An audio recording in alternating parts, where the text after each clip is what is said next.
It wasn't gold. It wasn't covered in glitters.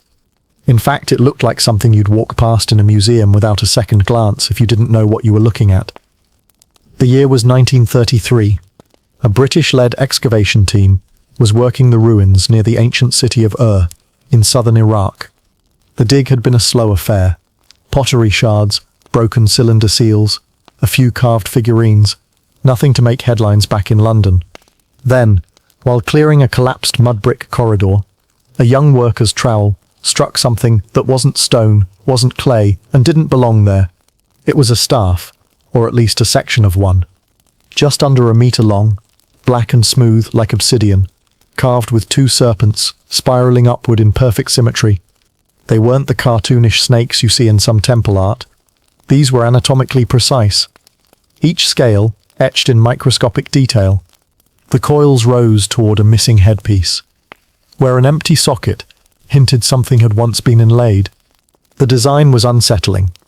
For one reason, the twin spirals weren't random. They mirrored the double helix structure of DNA, something science wouldn't discover until 20 years later. Of course, the archaeologist didn't know that in 1933. But even without that connection, the craftsmanship was strange, too perfect, too deliberate. It didn't match the style of known Sumerian staffs. Mesopotamian art certainly had serpents, guardians, water deities, chaos monsters, but not this exact form. And the material, likely volcanic glass, which doesn't naturally occur anywhere near Ur. Someone had brought it here. Long before the city even existed. The lead archaeologist, Sir Leonard Woolley, noted it briefly in his field journal. 3 lines, that's all. Black staff segment, double serpent design, removed under Depth of Antiquities supervision. The next day, armed guards arrived, crated it, and sent it to Baghdad. It never appeared in the official site report. Local workers had their own explanation. To them, it wasn't just decoration. It was a rod of life, a relic from the time before the flood. The serpents, they said, were the rivers inside the body. One older man claimed his grandfather told of a priest king who used the staff to heal the sick or curse them. Depending on who you asked, it was either a gift from the gods or a tool of control. In the weeks that followed, rumors started to swirl. Some claimed the staff had a twin, hidden in a private collection in Cairo. Others insisted it was one of several serpent rods, scattered across the ancient world, each carrying part of a secret no single culture was meant to hold. Years later, in the archives of a European collector, a sepia-toned photograph surfaced. It showed a complete staff, black shaft, 2 entwined serpents, and at the top, a cobra's head, cast in gold, hood flared, mouth open. Whether this was the same artifact from Ur or a clever forgery is still debated. No museum claims to have it. Here's what makes the whole thing stranger. The double serpent motif appears across cultures, separated by oceans and millennia. In summer, the god Ningish was depicted with twin snakes. In Egypt, the pharaoh's crown sometimes bore 2 cobras, symbolizing Upper and Lower Egypt. In Greece, Hermes carried the caduceus, 2 serpents on a rod, a symbol of negotiation and safe passage. In India, the coiling serpents of kundalini yoga climb the spine like a living staff. Even in Mesoamerica, rulers held ceremonial bars wrapped in serpent imagery. Why does this matter? Because when symbols travel, they usually change. A lion in Mesopotamia doesn't mean the same thing as a lion in China. But somehow, for thousands of years, 2 serpents, wrapped around a rod, kept showing up in the hands of kings, healers, and messengers of the gods. The Ur staff, if that's what it really was, fits right into that mystery. Was it a local creation? A foreign import? Or a relic from an even older civilization, whose memory only survived in scattered myths? We can't answer that for sure, because it disappeared from public view, almost as soon as it was found. But every time the double serpent appears in history, it's tied to 3 things: authority, healing, and the boundary between life and death. Whoever held that staff in ancient times wasn't just carrying a symbol, they were making a statement. And maybe, just maybe, they were holding something that worked. The only way to know is to follow the trail back to the first time a serpent's staff appears in recorded history. That is where this story really begins. If you start digging through the world's earliest records for mentions of a serpent-entwined staff, you don't have to go far before it starts showing up. Not in the 1800s, not even in the Roman Empire. We're talking the very first civilizations we can name. One of the oldest candidates comes from the Ubaid period in Mesopotamia, around 5000 to 4000 BCE. Archaeologists in sites like Eridu and Tel el-Ubaid have uncovered strange figurines, humanoid bodies with elongated heads and reptilian faces. Some hold objects that might be staves, though erosion has stripped away the details. No one can agree whether they were gods, priests, or just a style choice that's aged badly. But the point is, reptile-human imagery and rod-like objects were already in circulation before the Sumerians started writing anything down. Fast forward to the early Sumerian period, around 3100 BCE, and things get clearer. Here enters Ningashoida, Lord of the Good Tree, a deity shown with two horned serpents rising up either side of a central staff. He was connected to vegetation, fertility, and for reasons never fully explained, the underworld. His name appears on the Gudea cylinders, massive clay records from the city-state of Lagash, describing him as a guardian of the celestial gates. You could think of him as an ancient bouncer for both heaven and hell, with the serpent staff as his badge of office. Then there's Egypt, where the serpent motif really hit the big time. By around 3000 BCE, pharaohs wore the uraeus, a rearing cobra on their crowns. It symbolized divine authority and the ability to strike enemies with deadly force. Early on, it was a single cobra, but by the Middle Kingdom, you start seeing the double uraeus, two cobras side by side, representing the unification of Upper and Lower Egypt. Technically, they weren't wrapped around a staff, but the visual was close enough. Twin serpents guarding a central axis that later cultures may have blended the two ideas. Somewhere between these two civilizations, trade was flourishing. Mesopotamian lapis lazuli was showing up in Egyptian jewelry, and Egyptian cedar was making its way east. It's entirely possible that serpent staff imagery traveled along those same trade routes, carried not just in goods but in stories. The Hebrew Bible adds its own layer.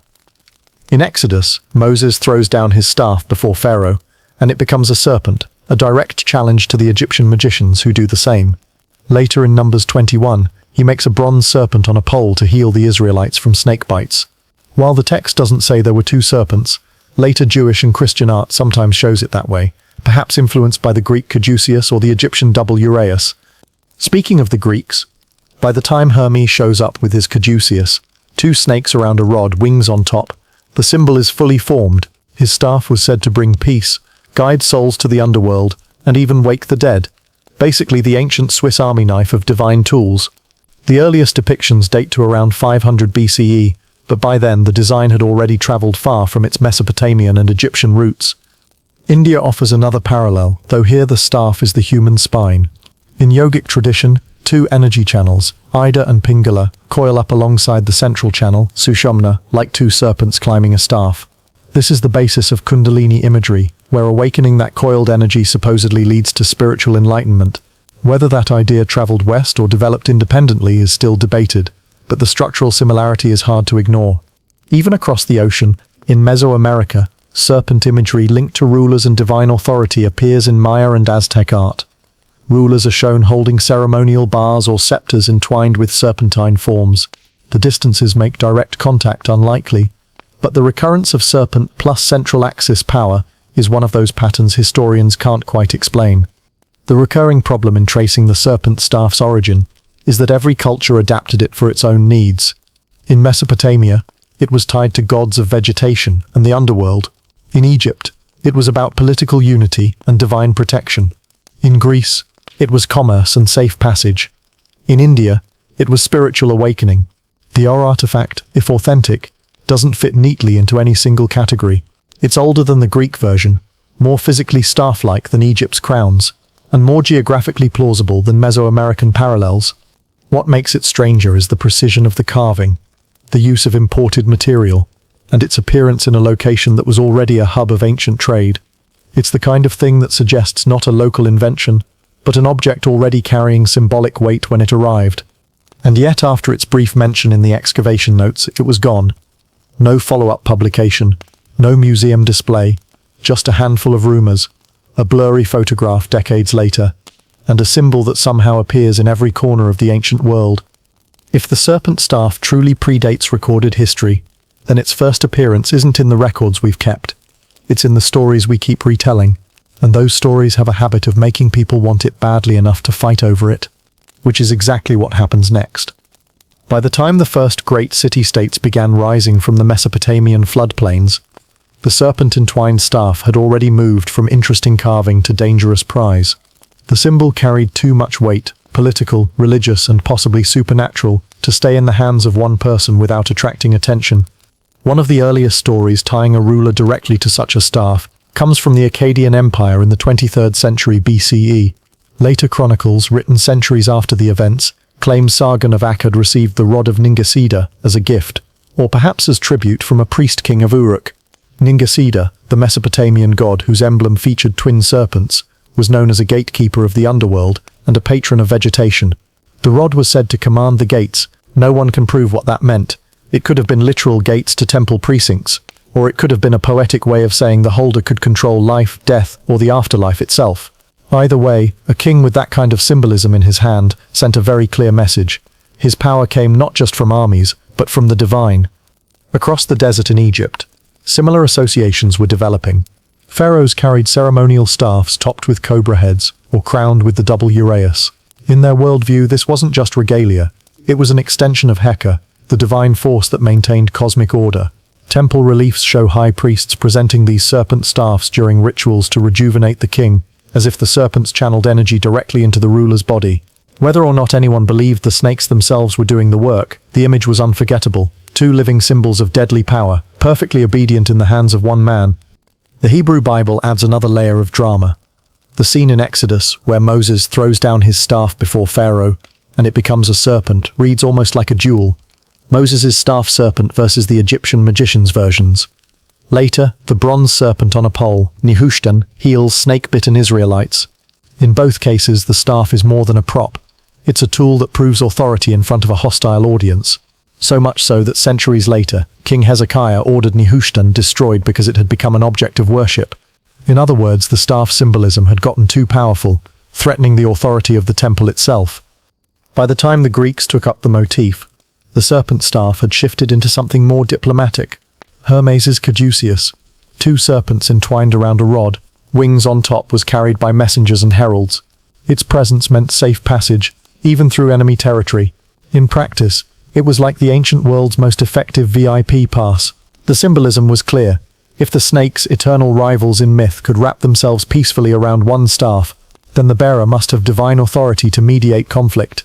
That made it useful not just for gods, but for kings who needed a way to seal peace treaties without looking weak. But the staff wasn't always in the hands of saints and diplomats. By the Hellenistic period, the symbol had been adopted by healers, philosophers, mystics, and frauds. Roman satire from the 2nd century CE pokes fun at self-proclaimed prophets who roamed the streets with bronze serpent staffs, promising cures for every ailment. The fact that people still believed them, even after being swindled, speaks to the deep cultural memory of the serpent staff as something inherently potent. Outside the Mediterranean, Indian traditions preserved their own serpent rod legends. The Nagas, semi-divine serpent beings, were sometimes said to gift kings with a jewel or a staff granting prosperity and protection. In some epics, the staff was a peace offering. In others, it was a weapon. The message was the same: whoever held it had an invisible advantage, a backing from forces ordinary rulers couldn't command. Stories like these spread faster than the objects themselves. Even if the Ura-staff never left Mesopotamia, its reputation, or at least the idea of a serpent-bearing staff, could have traveled along the same trade routes that carried spices, metals, and silk. A king hearing such a story might start looking for one of his own, either by commissioning a replica or attempting to take an original from someone else. This is where the madman part of the legend comes in. Ancient accounts, and let's be honest, some of them read like gossip, describe would-be rulers who tried to seize power by claiming to have found the original serpent staff. Some ended up as short-lived cult leaders, others sparked wars. One particularly colorful story from a fragmentary Babylonian text tells of a man who convinced a local militia he could part rivers with his serpent rod. The attempt ended with several drowned followers and, reportedly, a very embarrassed commander. The allure of the staff was simple. It was the ultimate symbol of legitimacy. You could be a conqueror, but if you had this, you were something more chosen, appointed, unstoppable. And in the ancient world, symbols like that weren't just decoration. They were political weapons. Which brings us back to the artifact. If it truly existed in the form described in 1933, it wouldn't just have been an archaeological curiosity. It would have been a relic tied to one of the most persistent symbols of power in human history. Whoever controlled it wouldn't just own an object. They'd own a story that kings, prophets, and mystics had been fighting over for at least 5,000 years. And as history shows, people have gone to war over far less. If Mesopotamia gave the serpent staff its earliest legends, Egypt turned it into something no one could ignore. Here, the serpent wasn't just a decorative motif. It was weaponized symbolism.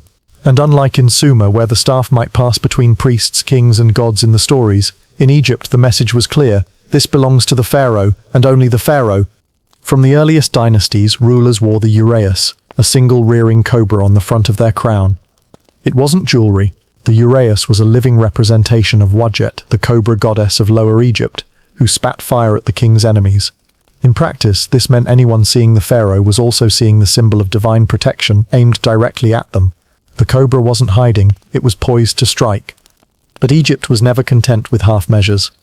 After the unification of Upper and Lower Egypt around 3100 BCE, rulers needed a way to show they ruled both lands equally.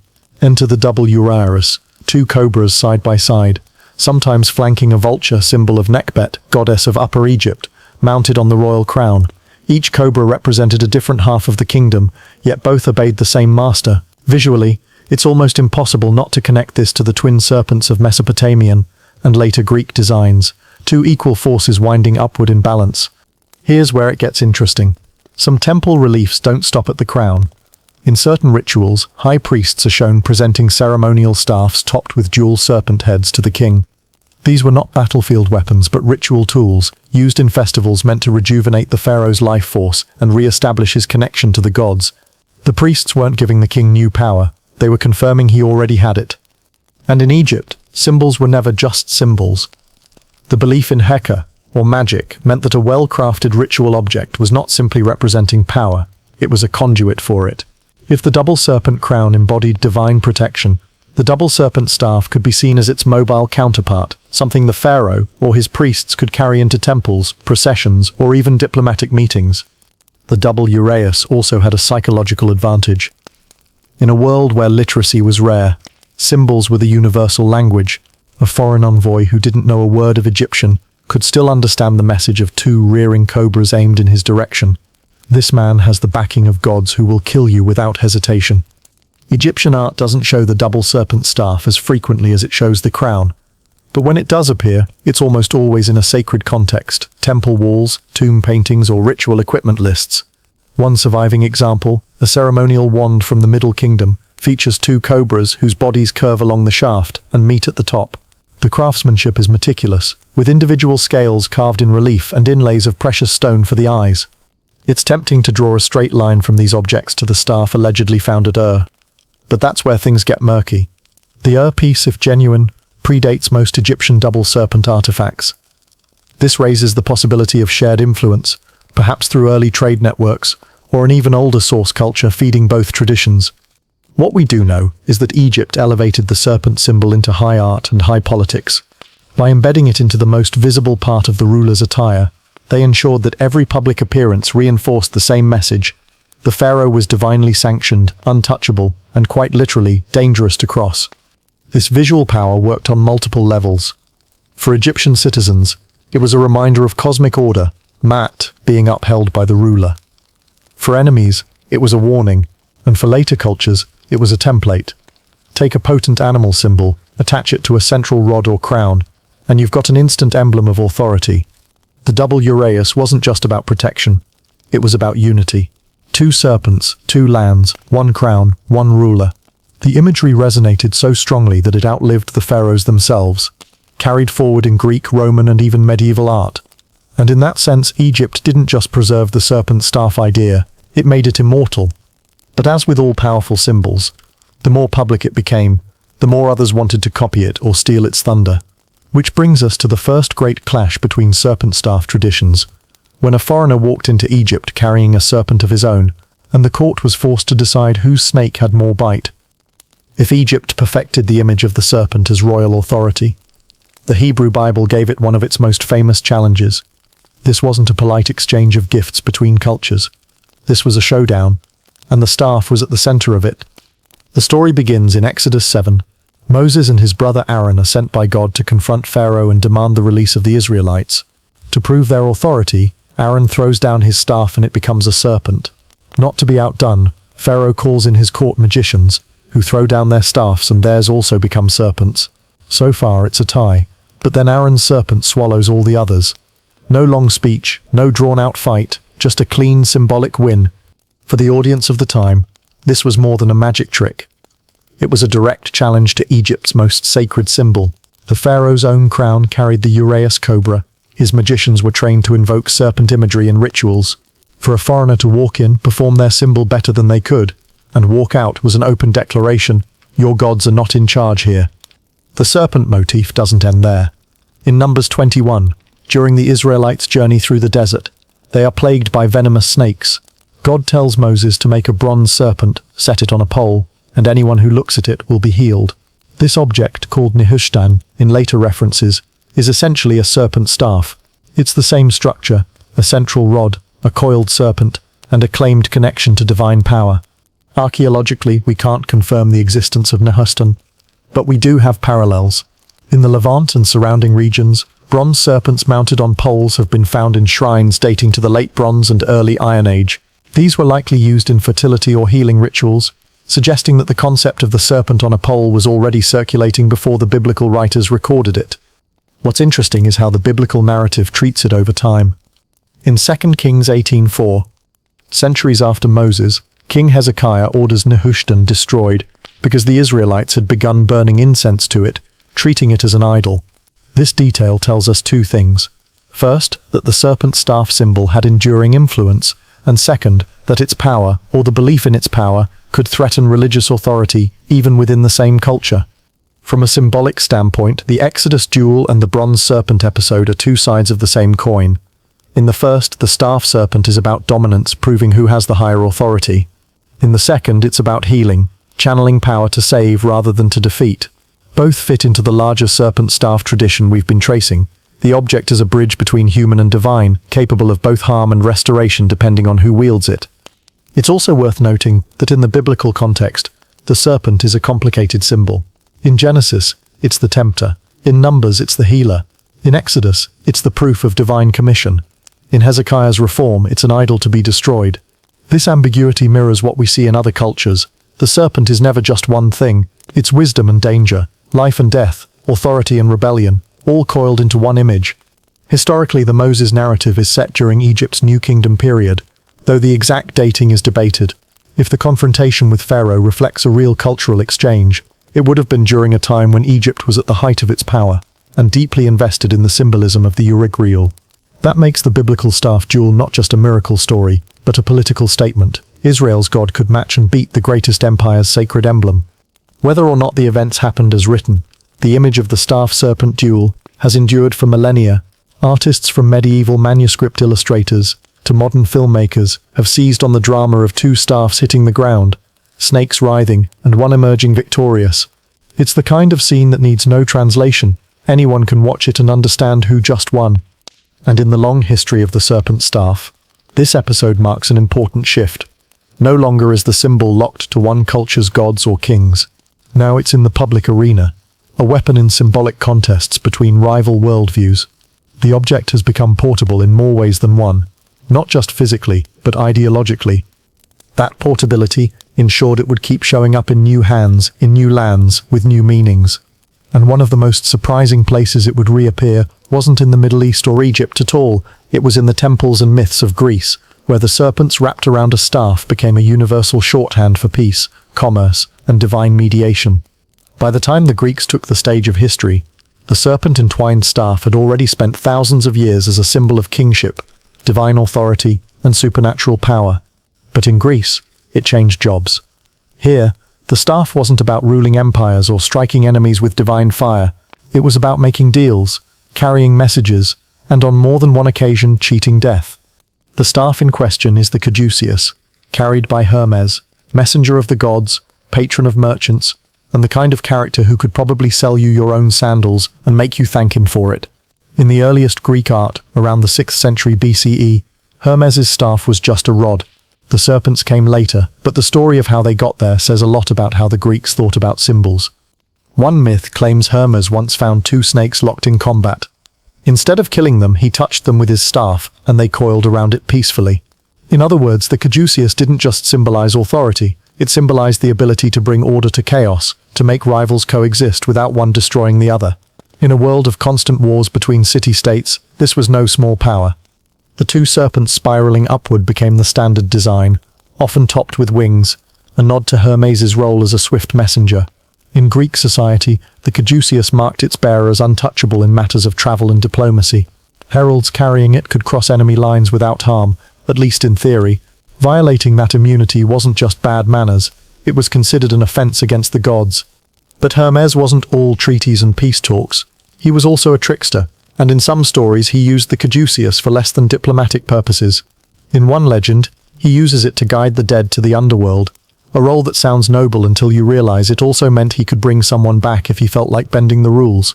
The Roman writer Ovid even tells of Hermes using the staff to lull the many-eyed giant Argus to sleep before killing him, proving the caduceus could be a weapon as much as a peace token. Historically, the caduceus's design might have roots far older than Greece.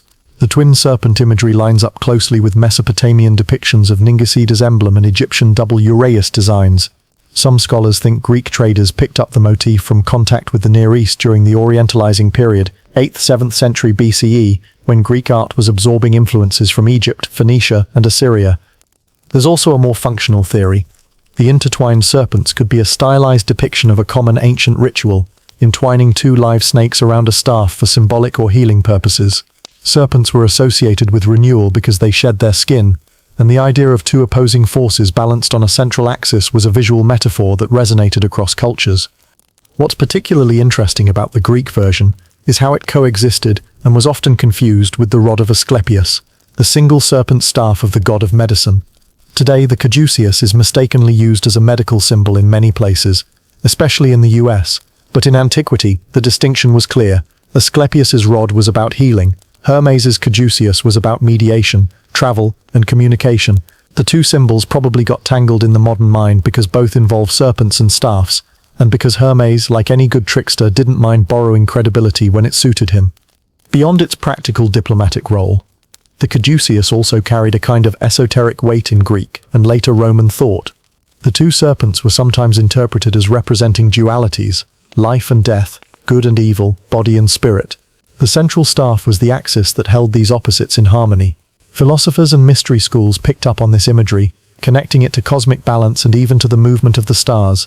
In this way, the Greek caduceus took the serpent staff out of the exclusive hands of kings and priests and put it into a wider symbolic framework.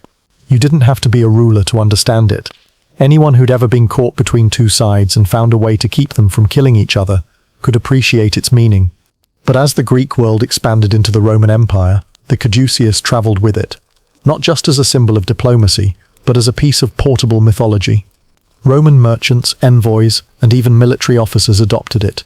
By then, it had shed some of its divine mystery and become a more general badge of authority, a reminder that the person carrying it had the right to pass, to speak, and to be heard. Still, beneath the polished surface, the old layers of meaning clung to it, the same layers we've seen since Mesopotamia and Egypt. Authority, protection, the ability to stand at the threshold between worlds and not be destroyed by either. And as history has shown, symbols that survive this long never fully retire. They just wait for the next hand to pick them up. The next culture to do so would not use it for peace or trade. They would use it to map the human soul itself, through a coiled energy said to live in the spine, waiting to be awakened like a sleeping serpent. By the time the serpent-entwined staff reached the spiritual vocabulary of India, it had already passed through the hands of kings, messengers and healers.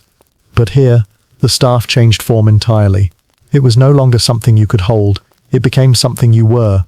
The rod was the human spine, and the serpents weren't carved in stone or metal. They were living currents of energy said to coil and rise within the body.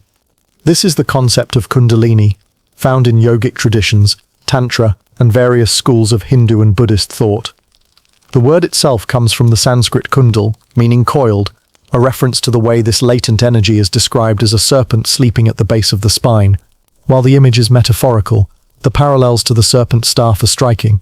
Two spiraling channels of force, winding upward along a central axis, leading to transformation or enlightenment. In classical depictions, the spine is the rod, and two energy channels, Ida and Pingala, twist around it in opposite directions. They intersect at key points called chakras, which are imagined as energy centers. At the top is the Sahasrara, or crown chakra, the point of union with the divine. If you've been following our trail from Mesopotamia to Greece, you can probably see where this is going. The structure is almost identical to the double serpent staff, only internalized. The origins of kundalini imagery are hard to pin down, partly because Indian spiritual traditions preserve teachings in symbolic form.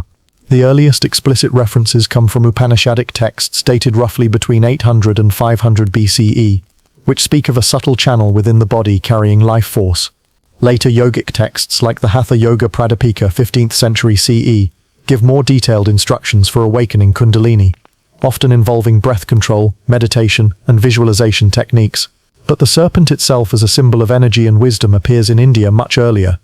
The Nagas, semi-divine serpent beings in Hindu and Buddhist mythology, were believed to dwell in subterranean realms, guard treasures, and sometimes act as protectors of the Dharma cosmic law. Kings in ancient India were sometimes depicted as receiving blessings from Nagas, much like rulers in other cultures received serpent-topped staffs or crowns. The serpent here wasn't just an animal. It was a bridge between human and divine, earth and heaven, physical and spiritual. One could argue that the kundalini concept is a natural evolution of this serpent symbolism. Instead of waiting for a priest or ruler to channel divine power through an external object, the practitioner becomes the priest, the staff, and the power source all in one. In other words, you don't have to find the relic, you are the relic. From a physiological standpoint, some scholars and modern practitioners have tried to link kundalini descriptions to the nervous system, particularly the spinal cord and the flow of cerebrospinal fluid. The Ida and Pingala channels correspond loosely to the sympathetic and parasympathetic nervous systems, which crisscross along the spine. While this interpretation is far from universally accepted, it adds an intriguing dimension. The ancient double serpent image might reflect an intuitive awareness of the body's internal wiring. The process of awakening kundalini is said to be both transformative and risky. Yogic texts warn that forcing the energy upward without proper preparation can cause physical, emotional, or mental instability. This echoes warnings we've seen in other serpent staff traditions. The object, or in this case the energy, is powerful, but only for the worthy or the prepared. In the same way a staff could curse or kill an unworthy wielder in myth, kundalini energy mishandled is said to bring chaos instead of enlightenment. Culturally, the kundalini serpent has been depicted in countless temple carvings, paintings, and manuscripts. In some South Indian temples, Naga sculptures flank the entrance to sanctums, their bodies coiling in patterns reminiscent of DNA strands. Devotees offer milk, flowers, and prayers to these serpent deities, seeking blessings for health, fertility, and spiritual growth. The visual language is consistent, a central axis, flanked or entwined by serpentine forms, leading upward toward a point of illumination. It's worth noting that kundalini practice, while often presented today as an esoteric or New Age trend in the West, is rooted in a much older, disciplined spiritual framework. In the traditional view, awakening this energy isn't just about personal power, it's about aligning oneself with Dharma, the cosmic order. In that sense, it mirrors the role of the serpent staff in earlier cultures, a tool not for self-glorification, but for fulfilling a divinely sanctioned role. There's also a fascinating parallel in how both the physical serpent staff and the internal kundalini journey are often described as initiatory. In ancient courts, only certain individuals were allowed to carry the serpent staff: kings, high priests, divine messengers. In kundalini practice, only those who undergo proper discipline and training are encouraged to awaken the serpent energy. In both cases, the power is restricted, guarded, and passed through a kind of initiation. The structural similarity to the double helix of DNA, noted in the Urd artifact and other double serpent symbols, becomes even more intriguing here. The intertwined Ida and Pingala channels are often drawn in ways that could easily be mistaken for stylized DNA strands. Whether this is coincidence or evidence of some intuitive grasp of natural patterns is impossible to prove, but it certainly adds another layer of mystery to why the serpent staff form is so persistent across cultures. By making the staff internal, Indian tradition essentially ensured its immortality. You can confiscate an object, lock it in a vault, or lose it to history. But you can't take away the structure of the human body, and you can't erase the image of twin forces winding upward toward the crown. In that sense, kundalini may be the serpent staff's most enduring incarnation, one that requires no archaeologist to unearth it, only a seeker willing to look inward. And yet, even as the symbol became inward and mystical in India, it remained outward and political elsewhere. The serpent staff wasn't done traveling. It would find its way into new worlds, sometimes literally new continents, carrying with it the same core idea, two opposing forces, unified in one hand. The next place it surfaced was thousands of miles from the Ganges, among civilizations that carved their serpent symbols into stone temples, pyramid steps and royal scepters in the jungles of the Americas. When the serpent staff shows up in the Americas, it's tempting to jump straight to speculation about transoceanic contact. Visions of ancient sailors carrying sacred rods across the Pacific or Atlantic. But whether or not those theories hold water, the fact remains the basic formula, a central axis entwined or crowned with serpent imagery, is alive and well in the civilizations of Mesoamerica and the Andes. And here, it's as much about royal legitimacy as it is about divine connection. Let's start with the Maya. In the intricate stone carvings and painted codices they left behind, rulers are often shown holding a ceremonial object scholars call the vision serpent bar. At first glance, it looks like a thick scepter with curling shapes at either end. Look closer, and you see that those shapes are the open jaws of serpents, sometimes with smaller figures, ancestors or deities emerging from their mouths. In Maya cosmology, the serpent was a bridge between worlds. Its body represented the axis that connected the underworld, the earthly realm, and the heavens. The staff-like form of these vision serpents mirrors our familiar theme, a central rod flanked by two serpent heads. The ruler holding it wasn't just a political leader. They were a point of contact between their people and the spirit world. The double serpent wasn't decoration. It was a claim that the king or queen could channel ancestral wisdom and divine will into earthly affairs. The Aztec tradition took this imagery and amplified it. The feathered serpent god Quetzalcoatl, whose name means precious twin or feathered serpent, was one of the most important deities in the Aztec pantheon. While Quetzalcoatl himself is usually depicted as a full-bodied serpent, Aztec rulers and priests sometimes carried staffs or spears adorned with twin serpent motifs, especially in ceremonies honoring him. The serpents often curved toward each other at the top of the shaft, echoing the symmetrical balance we've seen in Egypt's double uraeus and Greece's caduceus.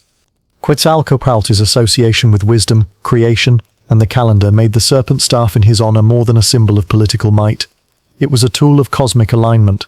Holding it meant aligning oneself, and by extension one's people, with the cycles of the sun, the stars, and agricultural fertility.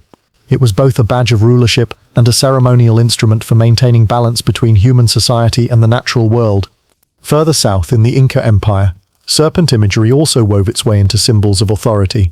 The Inca revered Amaru, a mythical two-headed serpent or dragon often depicted as part snake, part puma, part bird. In art, Amaru's twin heads could appear at opposite ends of a stylized rod or staff, their bodies twisting in patterns that suggest both movement and symmetry. The Inca saw Amaru as a creature that traveled freely between the upper world, Hananpacha, the middle world, Kaypacha, and the underworld, Ukupacha, connecting realms in a way that recalls the axis mundi role of the serpent staff in other cultures. What's fascinating is how consistent the underlying structure is despite the geographic distance. In Egypt, two cobras rose from a crown to protect the pharaoh. In Greece, two snakes coiled up Hermes' staff in perfect balance. In Mesoamerica and the Andes, twin serpents flanked the ruler's ceremonial bar, or emerged from either end of a sacred rod. The materials were different: gold, jade, wood, feathers, but the message was the same: two forces, equal and opposite, unified by the person in the center. Archaeologists caution against reading too much into these similarities.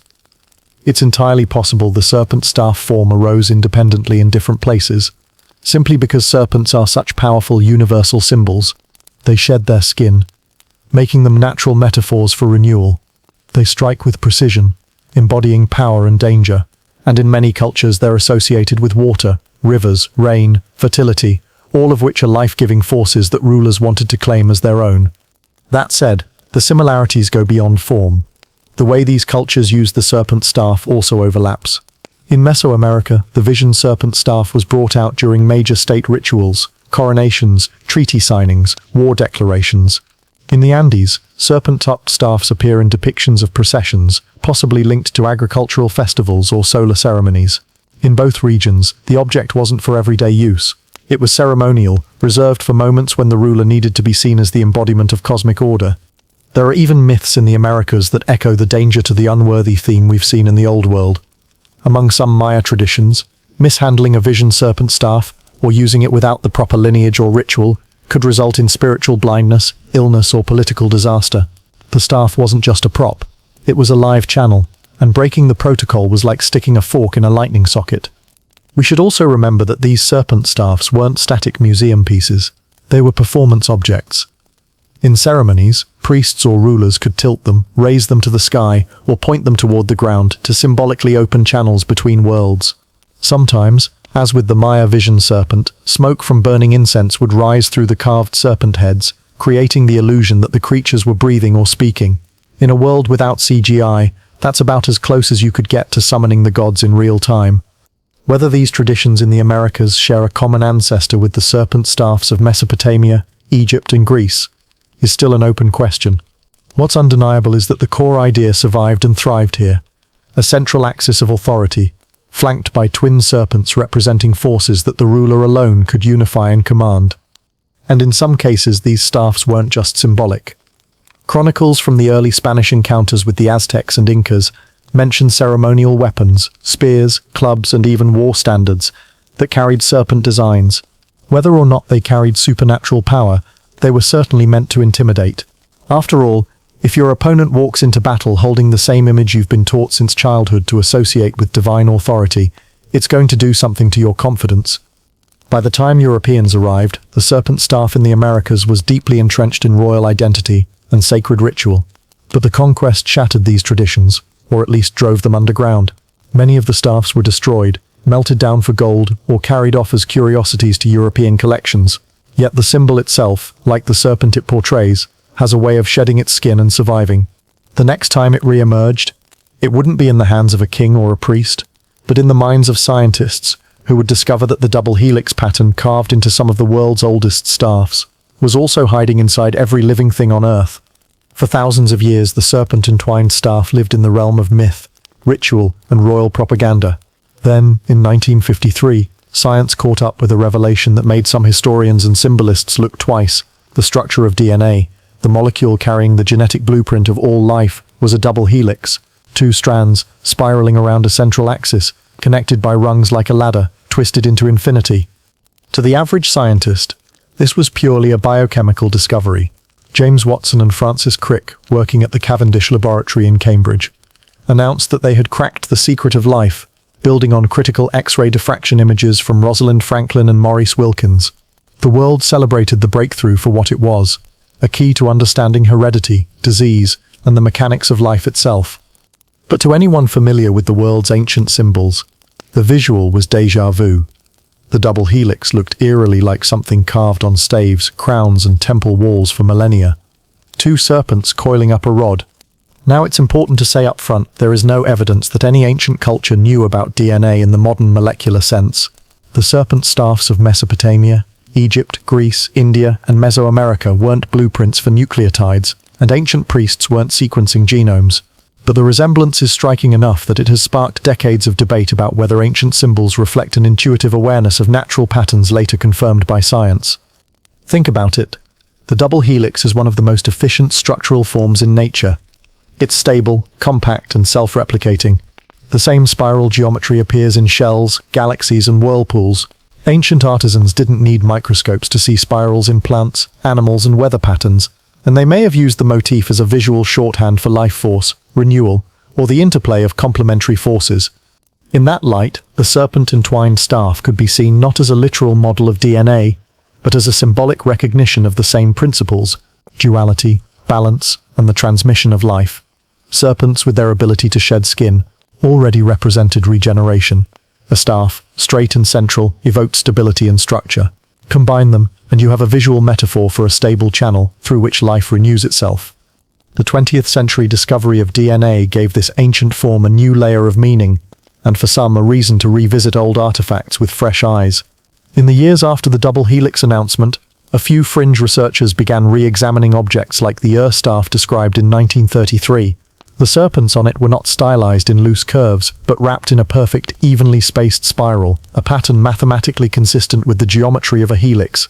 The same is true for some Greek caduceus carvings and certain South Indian temple nagas. Coincidence?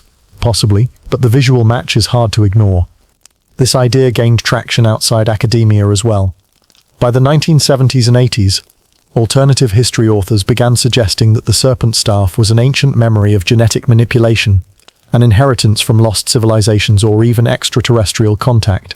These theories often pointed to myths where gods fashioned humans, altered their lifespans, or gifted them knowledge, reading them as encoded references to biology. Mainstream historians tend to dismiss such interpretations, but they've been popular with audiences intrigued by the possibility that humanity's symbols carry more than meets the eye. Even within more cautious scholarship, the connection between the double helix and ancient twin serpent imagery has been used as an example of how human beings tend to arrive at similar shapes when representing abstract ideas. The human brain loves symmetry and contrast. Light and dark, left and right, up and down, and the intertwined spiral is a natural way to depict balance in motion. It's elegant, memorable, and as it turns out, deeply embedded in the structure of life. Modern medicine, somewhat ironically, has blurred the lines between the Greek caduceus and the rod of Asclepius, the single serpent medical symbol. In the United States especially, the caduceus with its twin serpents is widely used as a medical emblem, even though historically it represented trade and negotiation. This mistake has cemented the double serpent form in the public mind as a symbol of healing and biological science, making the visual link to DNA even more obvious to contemporary eyes. There's also a philosophical angle. In the same way the double helix unites two complementary strands into one functioning whole, many ancient traditions saw the serpent staff as a fusion of opposites, male and female, chaos and order, death and life. In Indian kundalini practice, Oida and Pingala energies spiral together along the spine to reach enlightenment. In Mesoamerica, twin serpents represented earth and sky, uniting in the hands of the ruler. In Egypt, the double uraeus joined Upper and Lower Egypt under a single crown. The pattern is the same, duality bound into unity. Some geneticists have even leaned into the symbolism.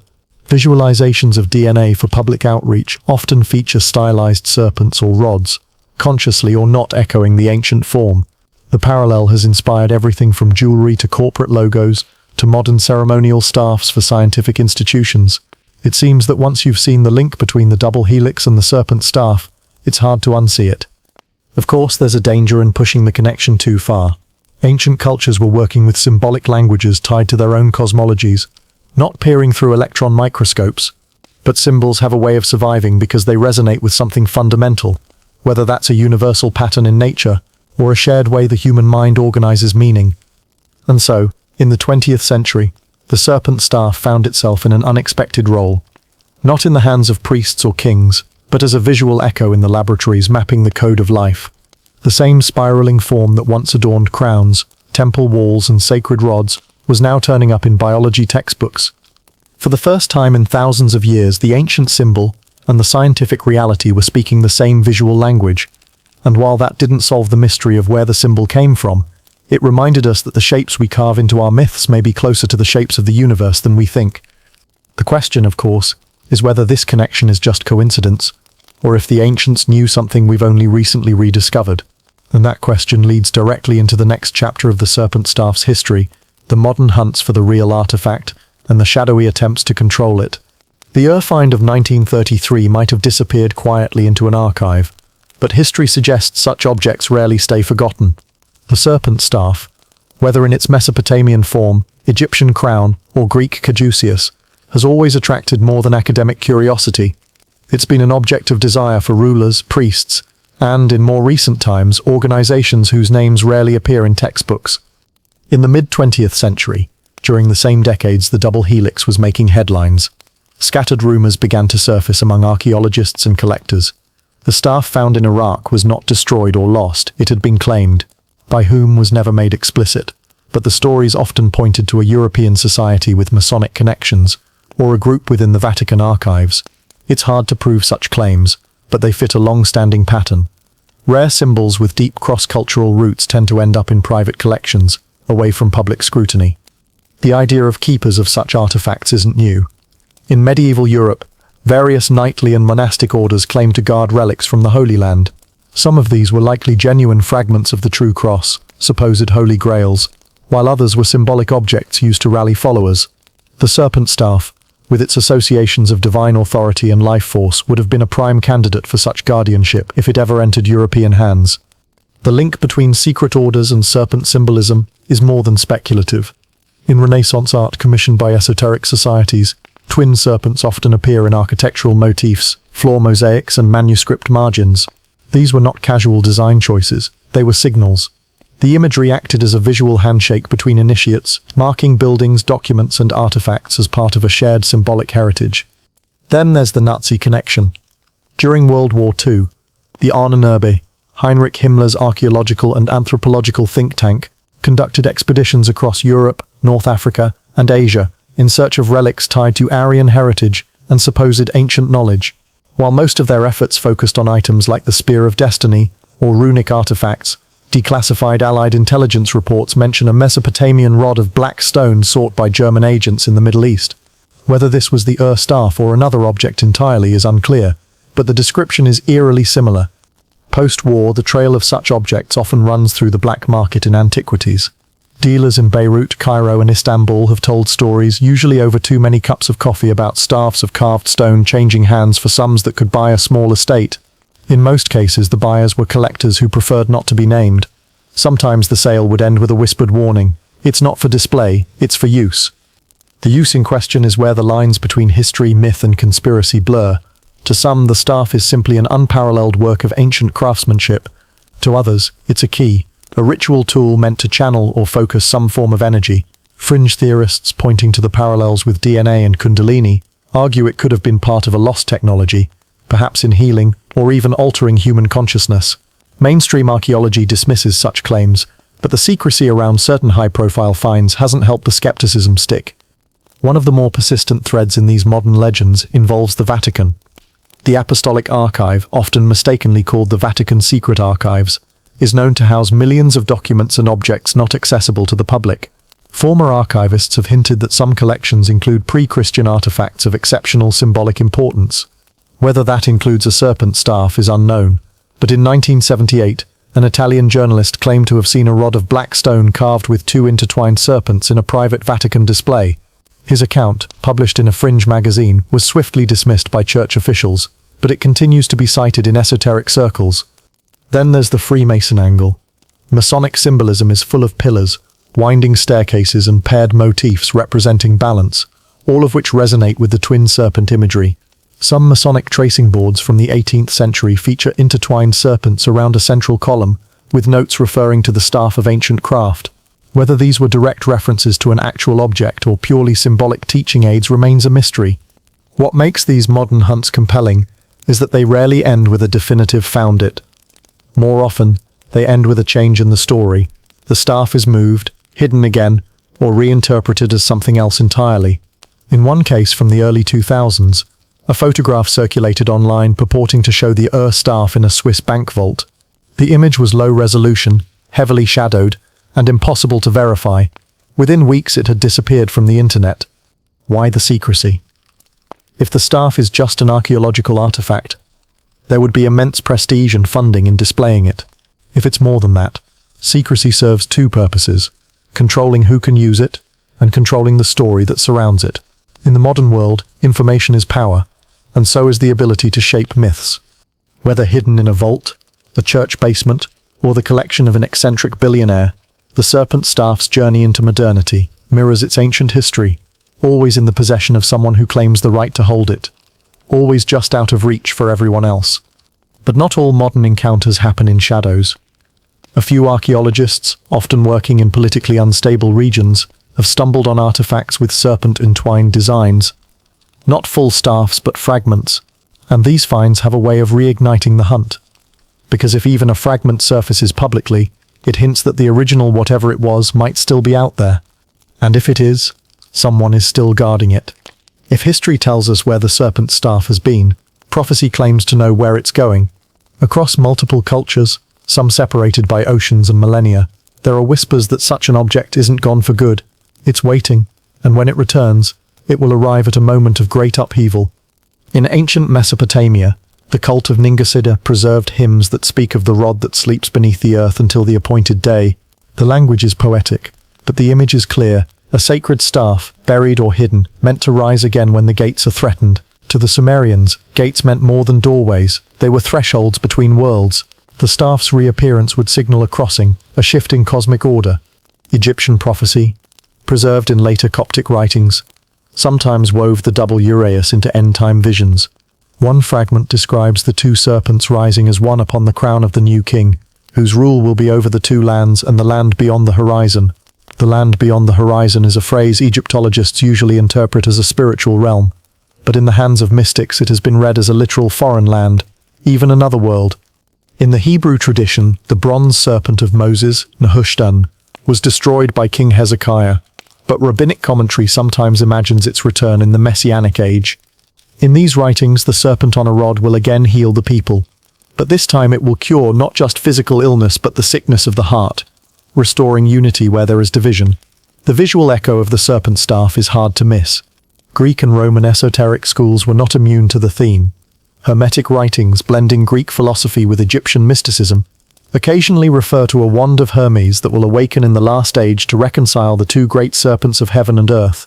Whether this was meant as metaphor or literal prophecy is open to interpretation, but the image matches the same recurring pattern: two opposing forces bound to a central axis, brought into harmony at a decisive moment. The pattern doesn't stop in the old world. Among the Maya, the visioned serpent, the ceremonial bar flanked by serpent heads, was not just a symbol of current kingship, but also a bridge to the ancestors. Some oral traditions suggest that in times of collapse, the ancestors will send the serpent back through the sky. While this is more mythic than archaeological, it reflects the same core idea. The return of the serpent staff marks a time of transformation, whether political, cosmic, or both. In the Andes, the Inca myth of Amaru, the two-headed serpent, also contains an end-time motif. Amaru is said to disappear into the waters when balance is lost in the world, only to emerge again to connect the worlds when a leader worthy of its power rises. And, like its counterparts elsewhere, Amaru is associated with a central axis: the mountain, the river, or in symbolic form, the staff. Fast forward to the modern era, and these ancient patterns resurface in more surprising places. Theosophical writers of the late 19th and early 20th centuries, influenced by Hindu, Egyptian, and Hermetic traditions, spoke of a rod of initiation kept hidden by a secret brotherhood. They claimed it would be brought out during the next great turning point in human consciousness. Some of these accounts even borrow the twin serpent design, equating it with the awakening of humanity's dormant faculties, a clear echo of kundalini imagery. Then there are the fringe theories, which take prophecy into the territory of conspiracy. In some versions, the serpent staff is a lost piece of advanced technology, perhaps from a forgotten civilization, perhaps from elsewhere entirely. In these narratives, it will resurface when humanity reaches a critical choice point: evolve or collapse. The staff's activation would tip the balance. Skeptics dismiss this as modern myth-making, but the fact that it continues to attract followers says something about the symbol's power. Psychologists might argue that the return of the staff is less about a literal object, and more about an archetype, a collective image in the human psyche that resurfaces when societies are under strain. The twin serpents represent polarity, war and peace, chaos and order, masculine and feminine. The central staff is integration, the point where opposites meet without destroying each other. When a culture is fractured, the reappearance of this image, whether in art, dreams, or revived traditions, signals a yearning for unity. Still, the persistence of specific details in these prophecies is hard to ignore. The object is almost always described as made of a dark, often stone-like material, carved or adorned with two intertwined serpents, topped with a headpiece, cobra, eagle, or another creature of power, connected to healing, authority, and the ability to mediate between realms, hidden or buried until a moment of crisis. That's a lot of overlap for cultures that supposedly never communicated. In some circles, the Earthfind of 1933 has been retrofitted into this prophetic framework. If the staff really was taken and hidden, then perhaps the theory goes it's simply waiting for its appointed time. Every so often a new rumor circulates, a private collector spotted with something matching the description, a diplomatic gift exchanged behind closed doors, a photograph that appears online and vanishes just as quickly. Whether these are genuine glimpses or modern fabrications is almost beside the point. The serpent staff's power doesn't rely on being found. It relies on being imagined. As long as people believe it might come back, and that its return would mean something monumental, the prophecy stays alive. And if the old traditions are right, when it does return, it won't just be an archaeological event. It will be a signal, one that whoever holds it is stepping into the role of mediator between forces far larger than themselves. The question, as always, is whether that person will use it to heal or to rule. For most of its history, the serpent staff had been a badge of authority and a bridge between worlds. It was worn on crowns, carved into temple walls, and carried into ceremonies that united the sacred and the political. But by the rise of Christianity, the serpent's reputation had started to change, and in the centuries that followed, that change became deliberate policy. The starting point is obvious: the Garden of Eden. In the book of Genesis, the serpent is not a healer or divine messenger, it's the deceiver, tempting Eve to eat the forbidden fruit. This story recast the serpent in the Western imagination as a symbol of rebellion against God, shifting it from protector to adversary. The serpent on a staff of Moses survived this shift for a while, but even that eventually came under suspicion. By the 4th century CE, Christianity was no longer a persecuted movement. It was the Roman Empire's official religion. Symbols mattered, and the church had to draw clear lines between what was holy and what was pagan. Serpents, unfortunately for their thousands of years of previous service, were now firmly in the pagan column. Part of this was theological. The church fathers, figures like Augustine of Hippo and Tertullian, interpreted serpent imagery as inherently suspect, often associating it with the devil.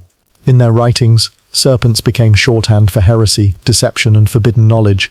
Any pre-Christian tradition that venerated the serpent was either rebranded as demonic or quietly erased from memory. The war wasn't only in sermons, it was waged in art. Early Christian mosaics and manuscripts often depicted the serpent as a dragon-like monster being slain by saints. The saint's staff or spear, sometimes ironically shaped like a serpent staff, became a weapon of destruction rather than a channel of healing or mediation. Then came the physical purges. From the 5th to the 8th centuries, missionary campaigns across Europe and the Near East targeted serpent imagery in temples and shrines. In Ireland, St. Patrick's legendary banishing of the snakes is often read as a metaphor for eradicating serpent-linked pagan cults. In Greece, old Asclepian healing temples, where the rod of Asclepius, a single serpent staff, had been central, were either destroyed or converted into churches. One of the most telling examples is the fate of Nebuchadnezzar, the bronze serpent of Moses. As we saw earlier, it was destroyed by King Hezekiah centuries before Christ. But the story of its destruction was embraced in Christian teaching as an example of purifying worship from idolatry. In sermons, the act became a template. Anything with serpent imagery, no matter how ancient or revered, was a candidate for removal. The suppression reached its peak in the medieval period. The church's inquisitorial courts didn't just hunt heretics, they policed symbols. In some cases, craftsmen and artists who incorporated serpents into church carvings were ordered to remove them. Serpents could appear only in negative contexts, as representations of Satan, sin, or chaos to be defeated by Christ or the saints. This shift had consequences beyond religion. The ancient medical symbol of the rod of Asclepius survived in some scholarly and medical contexts, but it was overshadowed by the cross as the primary Christian emblem of healing. In much of Europe, serpent staffs disappeared from public life entirely. Their memory lived on mainly in rural folk traditions, often as witches' wands or talismans, which in turn reinforced the church's association of the serpent with witchcraft and forbidden magic. Ironically, this campaign may have made the serpent staff more mysterious and more alluring. The very act of suppression pushed the symbol underground, where it acquired an aura of secrecy. Medieval alchemists, many of whom were navigating the dangerous line between accepted science and condemned magic, quietly reintroduced twin serpent imagery into their manuscripts. In their hands, the serpents weren't satanic. They represented the union of opposites, the balancing of mercury and sulfur, male and female, sun and moon. The central staff became the axis around which transformation occurred. Some of these alchemical diagrams bear a suspicious resemblance to the caduceus, the Egyptian double uraeus, and even descriptions of the Ura artifact. Whether this was direct preservation of ancient knowledge, or simply the rediscovery of an archetypal form, is hard to say. What's clear is that even in an age when open serpent veneration was impossible, the image refused to die. There's another wrinkle. Missionary records from the Americas, Africa, and Asia show that European clergy encountered serpent staffs in indigenous cultures and almost universally tried to destroy them. To the missionaries, these objects were idols or tools of the devil. To the people who carried them, they were sacred links to ancestors, spirits, and the land. The cultural clash was inevitable, and in many cases, the destruction of serpent staffs was symbolic of the larger suppression of native belief systems. By the early modern period, the serpent staff had been largely cleansed from the official public square in Christian Europe. It lingered in medicine, alchemy, and certain secretive societies. But its role as an open emblem of authority was gone. The war had been effective, at least on the surface. And yet, like the serpent itself, the symbol shed its old skin and waited. It would return not through religion or royalty, but through science, archaeology, and the slow rediscovery of the ancient world.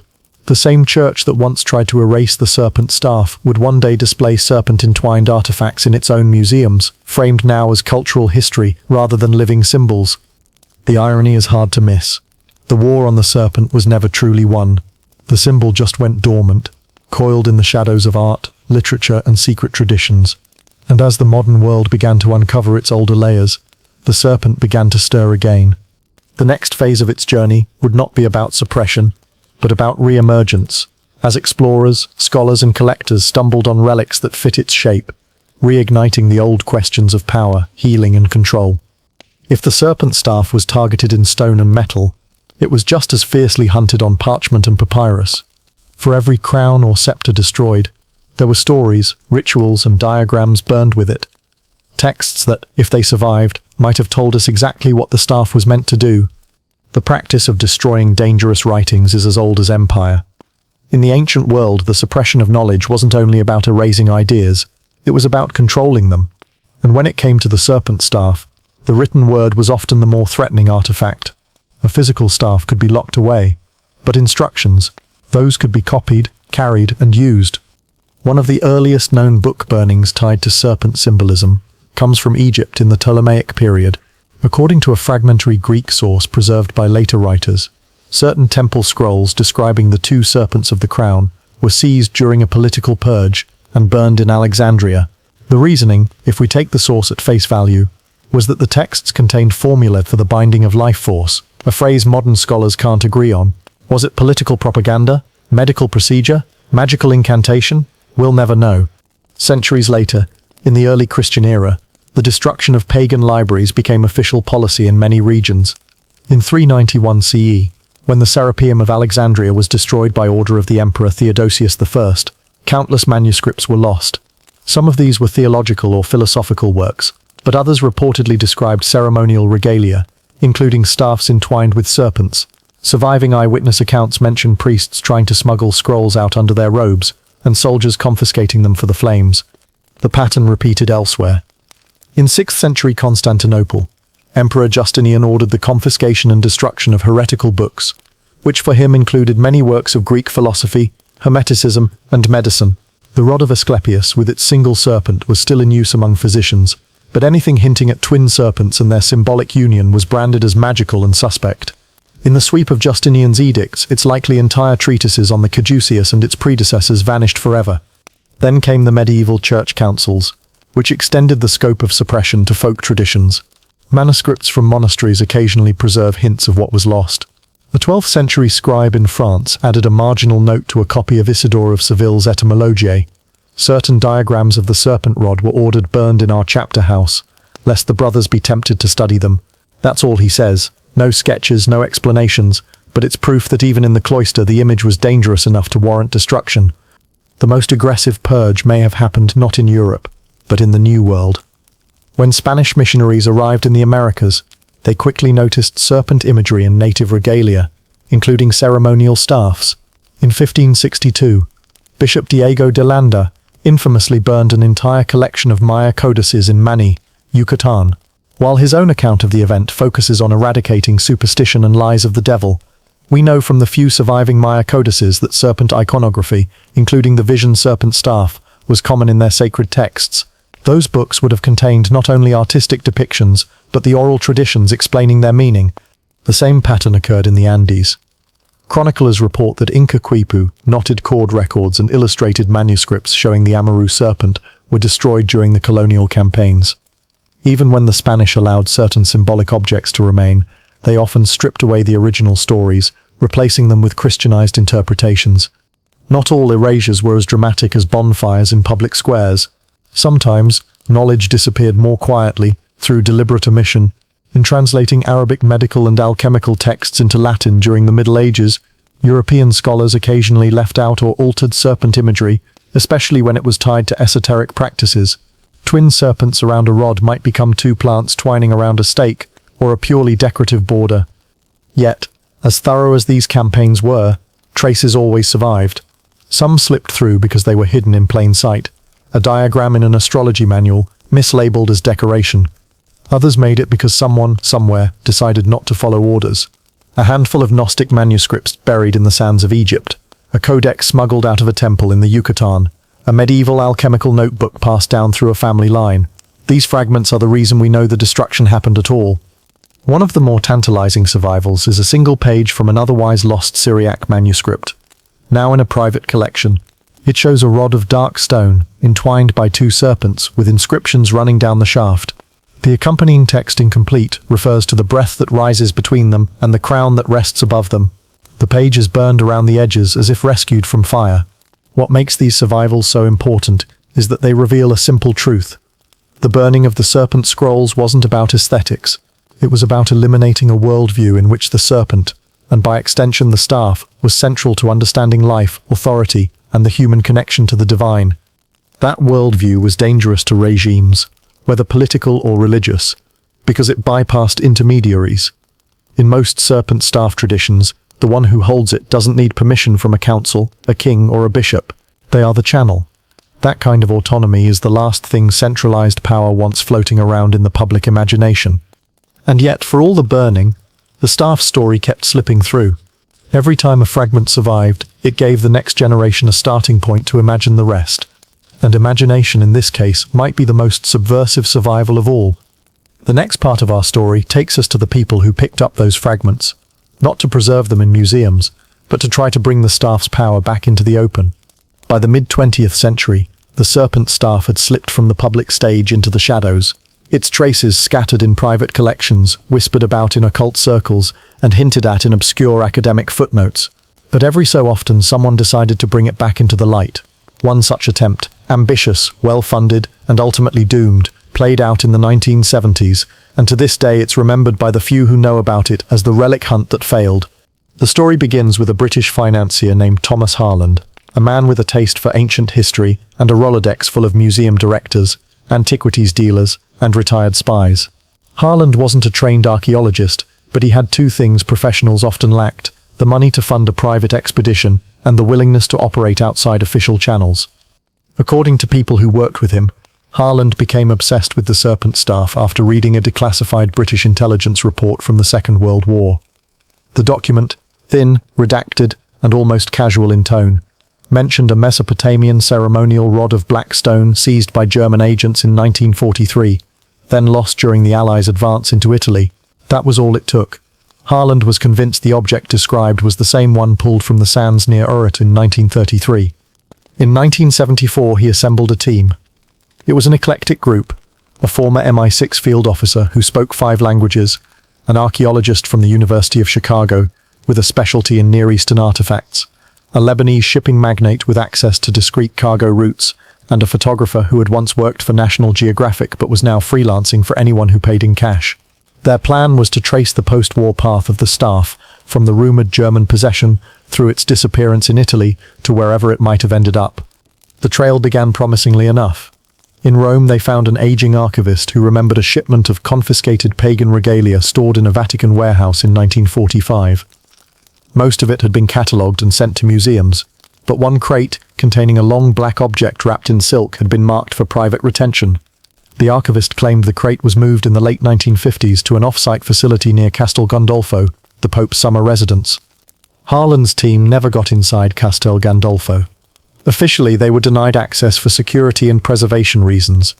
Unofficially, a priest who spoke to them off the record warned that the object is not for display and not for you. That was the first sign this wasn't going to be a simple treasure hunt. From there, the trail went cold for months. The breakthrough came from an unexpected angle: a French art dealer in Marseille, who claimed to have seen the staff in a private Swiss collection in 1962. He described it in detail: black stone, 2 intertwined serpents with scales so fine they looked alive, and a missing headpiece replaced by a gold cobra cast in a modern style.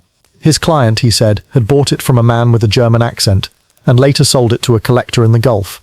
Following that lead, Harlan's team flew to Beirut, then a thriving hub for the Middle Eastern art market.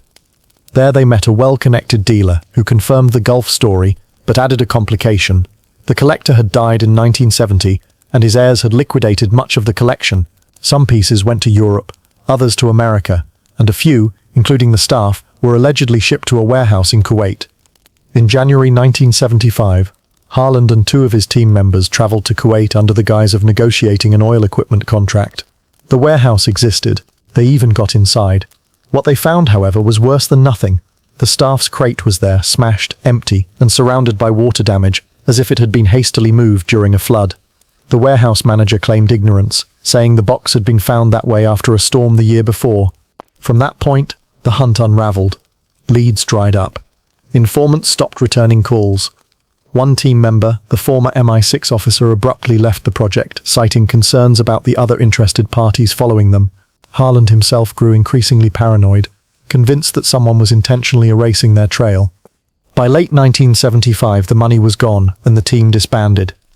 Harlan returned to London, where he spoke occasionally at private gatherings about the one that got away.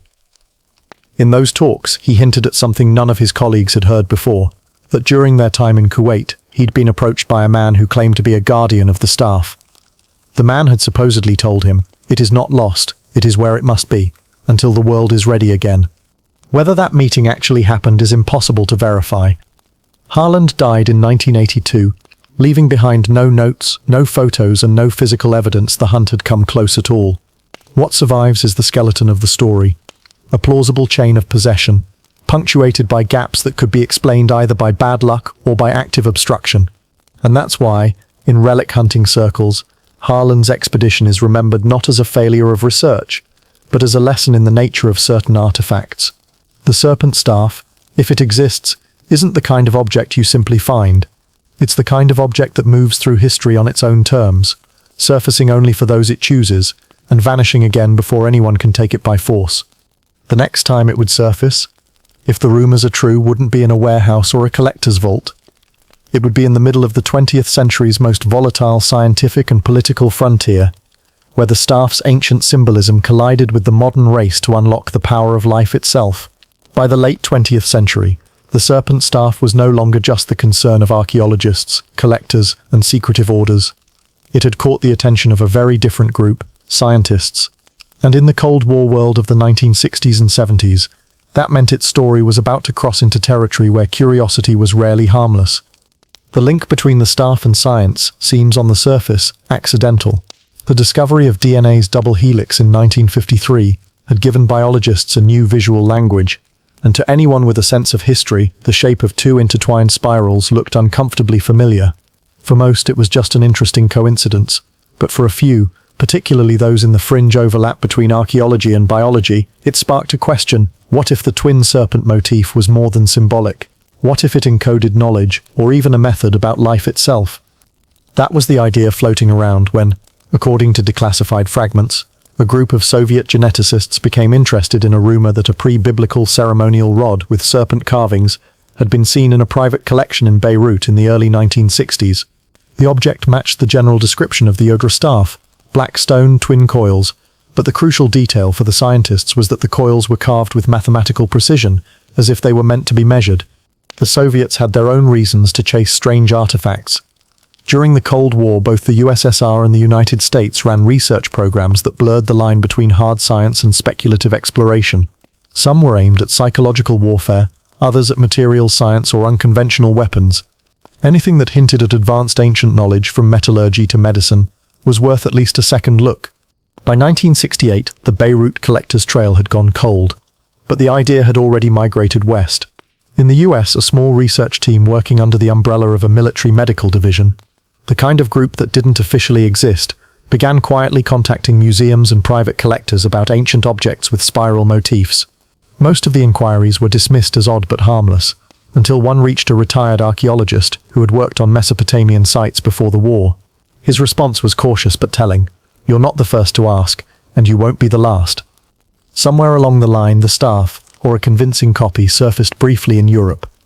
An unverified account from a Swiss laboratory technician claims that in 1972, a black stone rod with twin serpents was brought in for surface analysis under tight security.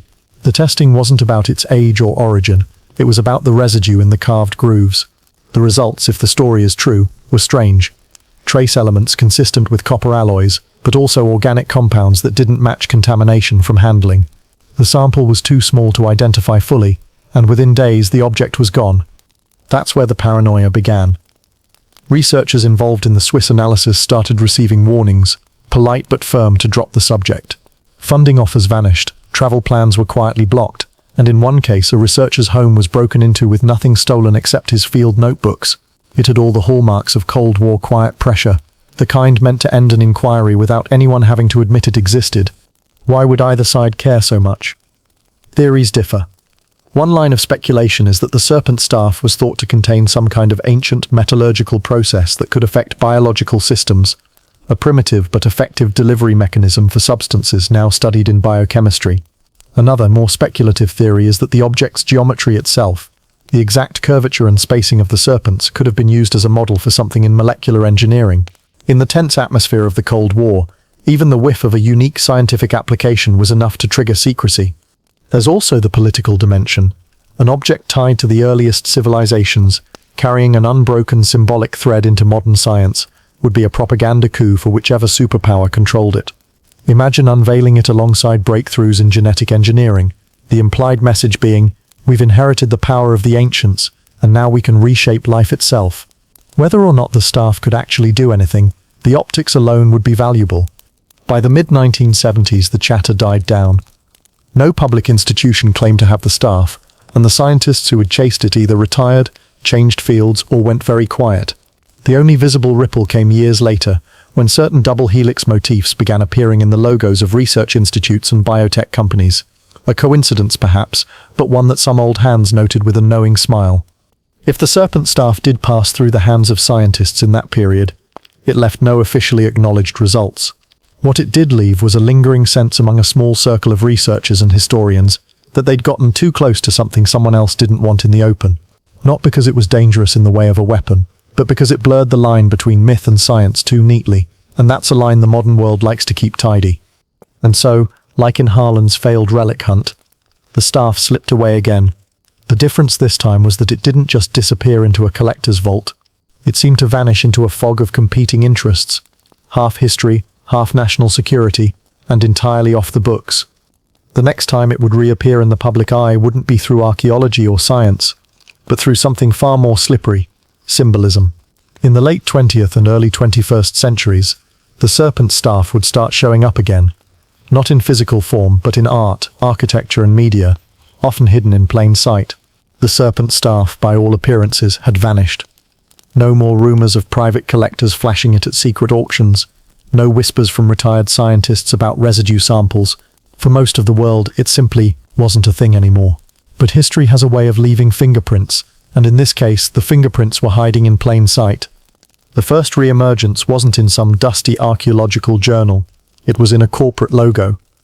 In the late 1980s, an American biotech firm unveiled a sleek, modern emblem, two metallic ribbons spiraling upward around a central rod.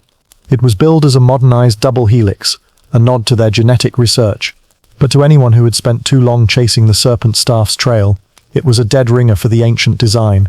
The resemblance was so exact that one former artifact researcher, when shown the logo, allegedly muttered, "They didn't even try to hide it." From there, the motif began popping up everywhere.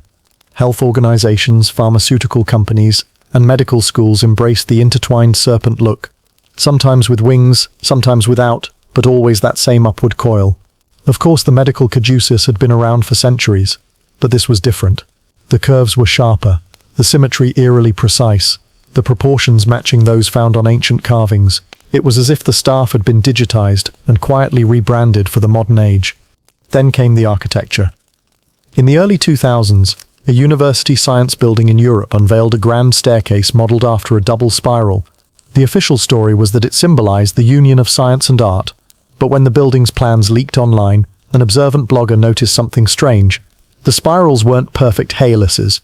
They matched the exact spacing ratios found on the serpent staff carvings recorded in Mesopotamian reliefs.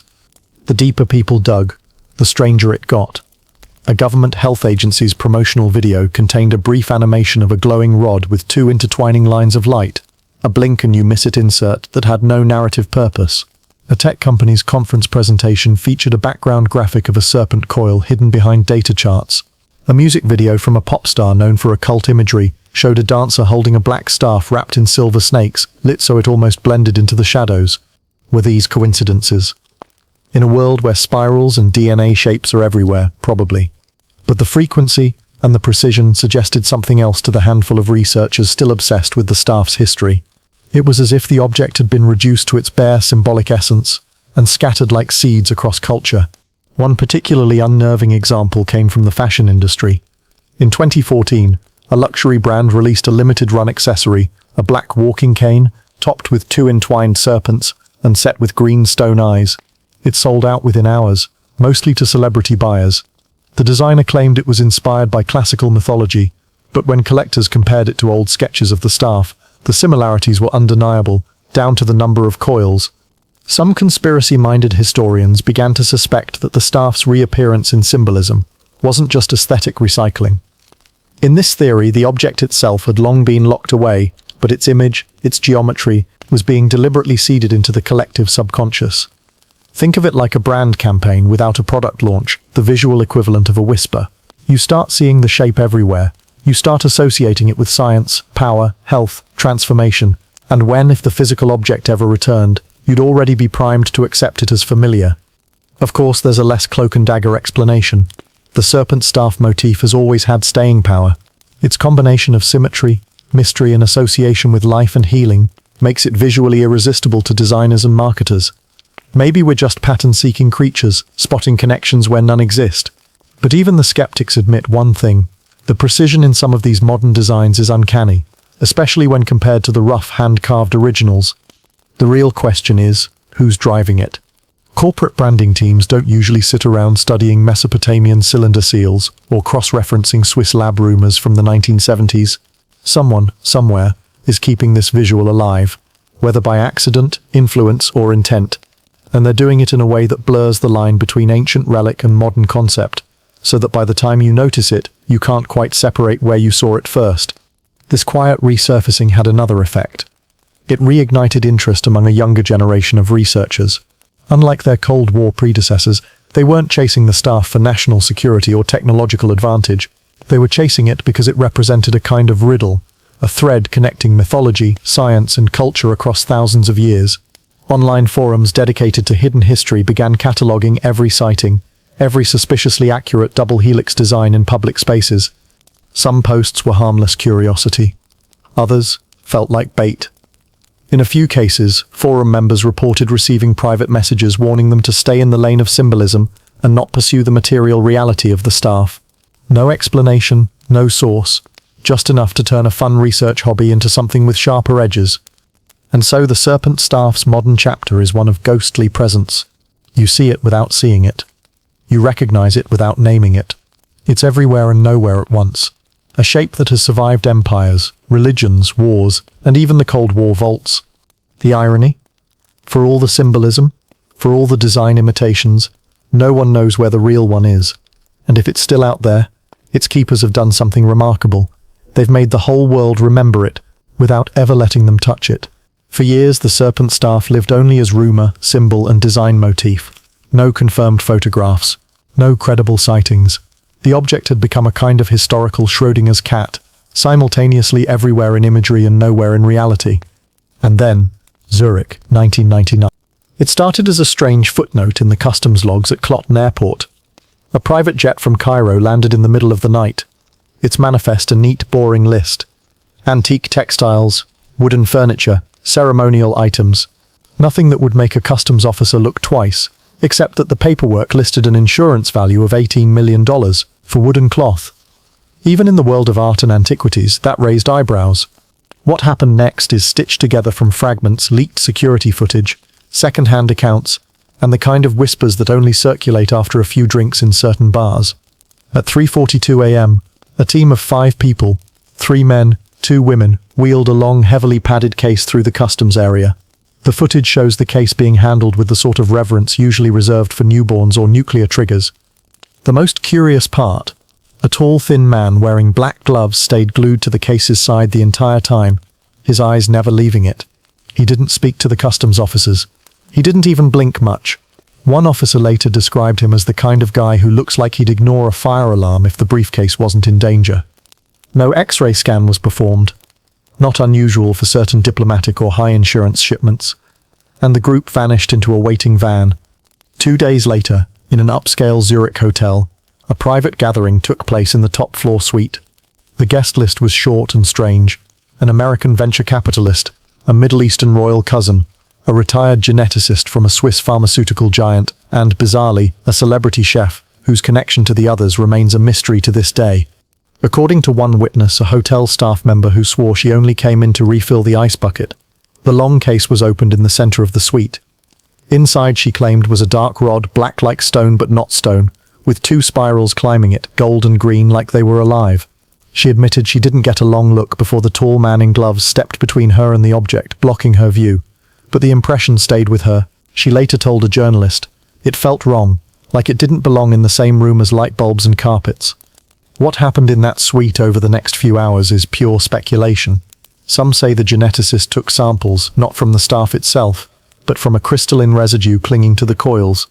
Others claim the meeting was about ownership, a tense negotiation between parties who didn't trust each other but needed one another to keep the object hidden. The strangest detail? At one point, the celebrity chef supposedly prepared a small plate of food, set it beside the staff, and waited in silence for several minutes before removing it untouched. To this day, no one has figured out if that was part of some ritual, a security test, or just the world's most expensive catering job. By morning, the group was gone. The case left the hotel under heavy guard, loaded into a nondescript van. Its next stop is unknown. Within 48 hours, the American venture capitalist boarded a flight to Singapore. The royal cousin returned to Cairo. The geneticist quietly retired. And the tall man in gloves? No record, no name, no passport trail.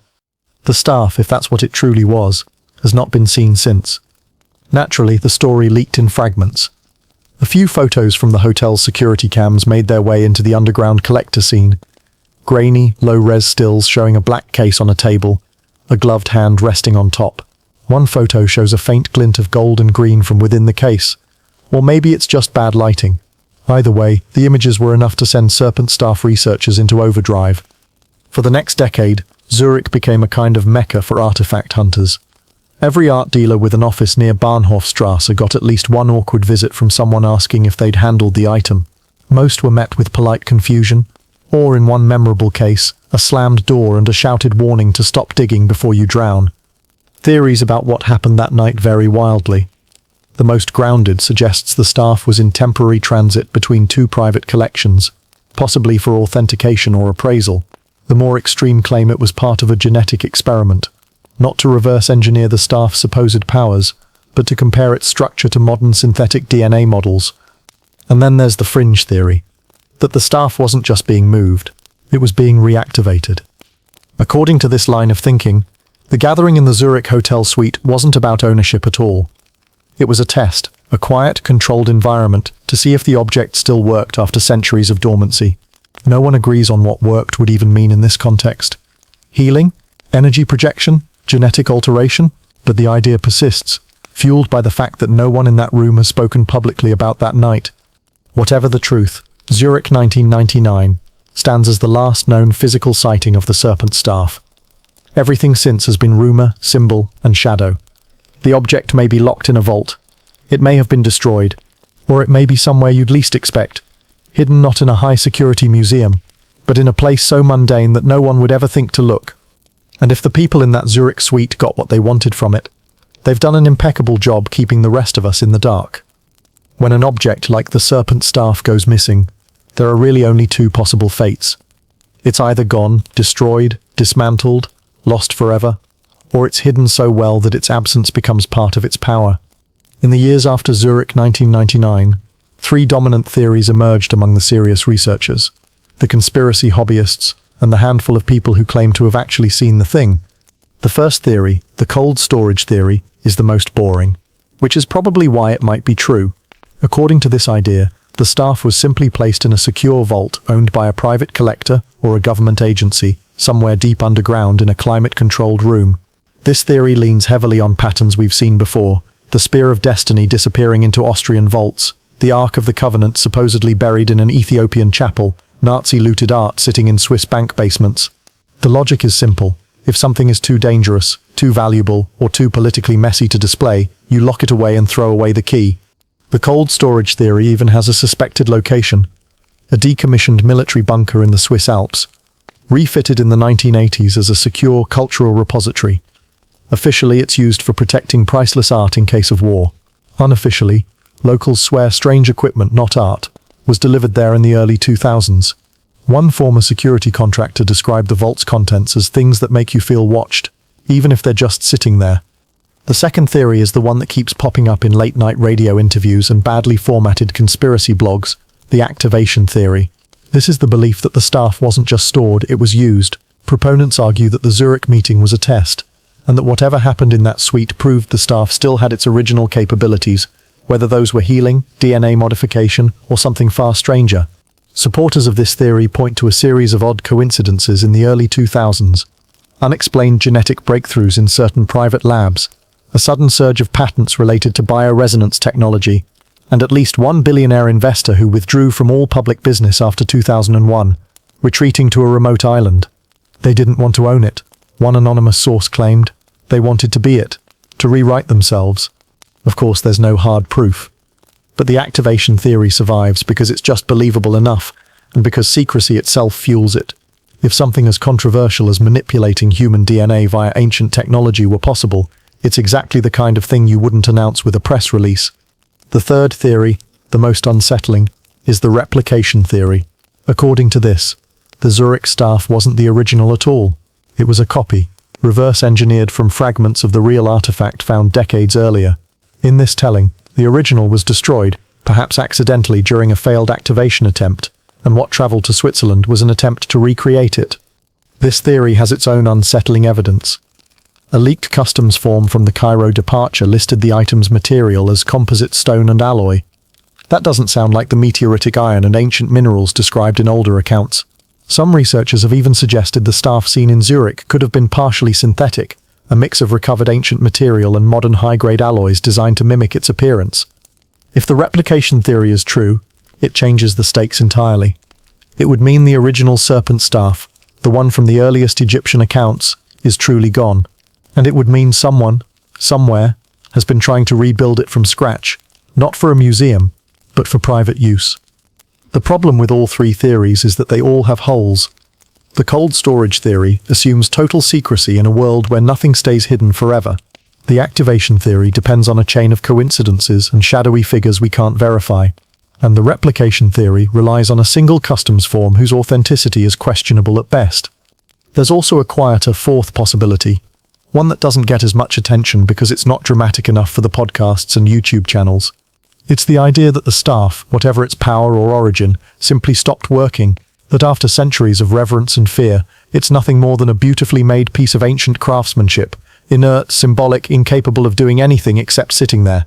If that's the case, it could be anywhere, in a wealthy collector's living room, in the back room of a small museum, even forgotten in a storage unit rented under a fake name. The irony is that this just an object now theory might actually explain the silence. If the staff no longer functions, there's no reason to publicize it, and no reason for the owners to share it. They wouldn't risk the mystique being shattered. After all, sometimes the legend is more valuable than the reality. And yet, every few years, a new story pops up. A hiker in the Andes swears he saw a wooden case being carried by armed men in the middle of nowhere. A security guard in Dubai claims he once held a case with an odd energy, like a sound you feel in your teeth.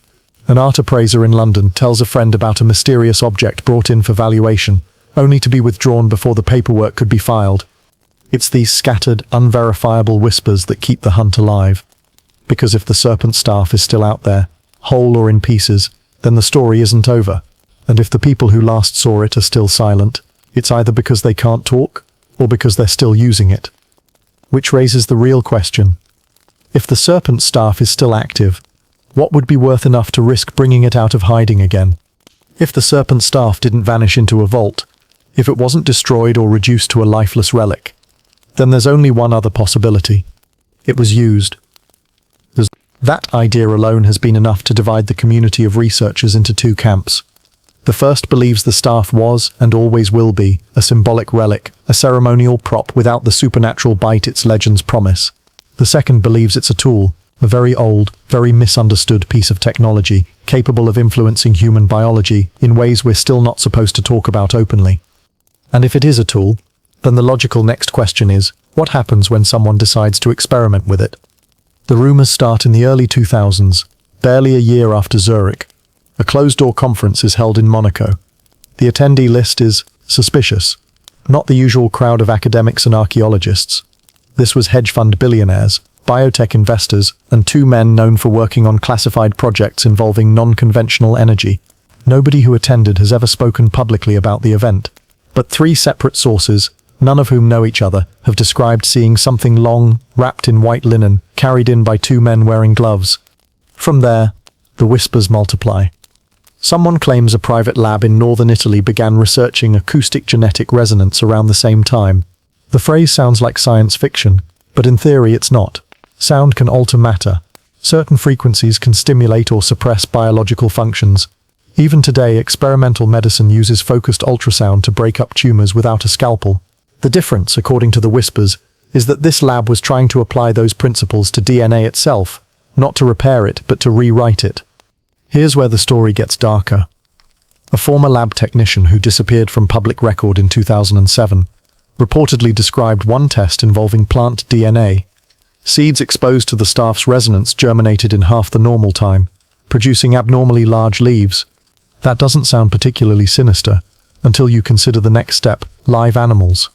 The animal stories are harder to confirm, but they all share the same unsettling theme: accelerated growth, altered physical features, and in some cases, unnatural regeneration. A journalist in Prague claims to have seen grainy footage from one of these experiments. In it, a white rabbit appears to heal from a deep cut in under an hour. The source who showed him the clip, gone. The hard drive containing the footage, also gone. But the most controversial claim, the one that makes most researchers roll their eyes and step back, is that the staff was eventually tested on humans. The details are murky. Some say it was volunteers, wealthy individuals willing to risk anything for the promise of enhanced longevity or genetic upgrades. Others whisper about unwilling participants, the kind of people who can vanish without triggering a police investigation. Refugees, political prisoners, orphans from conflict zones. In either version, the experiments follow the same alleged pattern: exposure to the staff's resonance, followed by a period of fever, hallucinations, and rapid cell activity. And here's the strange part. In the stories, not everyone survives. Those who do are said to undergo subtle changes, heightened senses, unusual patterns in their irises, sometimes a shift in temperament. None of this is proven. None of it is documented in any way that would satisfy even a half-trained investigator. And yet the rumors persist because they sound plausible enough in a world where genetic engineering is no longer science fiction. Of course, there are skeptics who say all of this is just a recycling of older myths. They point out that these same themes, rapid healing, transformation, ascension, appear in the myths surrounding sacred staffs from Egypt to Mesoamerica. The only difference is that in the past we called it divine power. Today we'd call it biotech. But the forbidden experiments theory has one last piece of fuel: the disappearances. Several scientists who worked in fringe genetics programs between 2001 and 2010 have either gone completely off the grid or died under unusual circumstances. A car accident in Geneva, a sudden illness in Singapore, a drowning in the Aegean Sea. None of these deaths are connected on paper, but dig deep enough and you find one strange commonality. Each had, at some point, been seen in the company of people linked to Zurich. The idea that the staff was being used in modern experiments is terrifying enough. But the more chilling implication is this: if those experiments worked even a little, then someone, somewhere, may already be living with whatever changes it brought. And if the staff was truly capable of rewriting DNA, there's no reason to think it would be used only once. Which leads to the inevitable question no one really wants to say out loud. If you had the power to alter the human blueprint, would you use it to improve humanity, or to build a new kind of human entirely? And if the latter is true, the staff may not be lost at all. It might be in use right now, not in public, not in laboratories we can visit, but in places so far from scrutiny that the line between science and myth is already gone. They say that if you want to hide something, you don't bury it in the desert. You parade it in plain sight where no one thinks to question it. The last credible sighting of the staff fits that logic perfectly. It's 2012, London. The Summer Olympics are in full swing.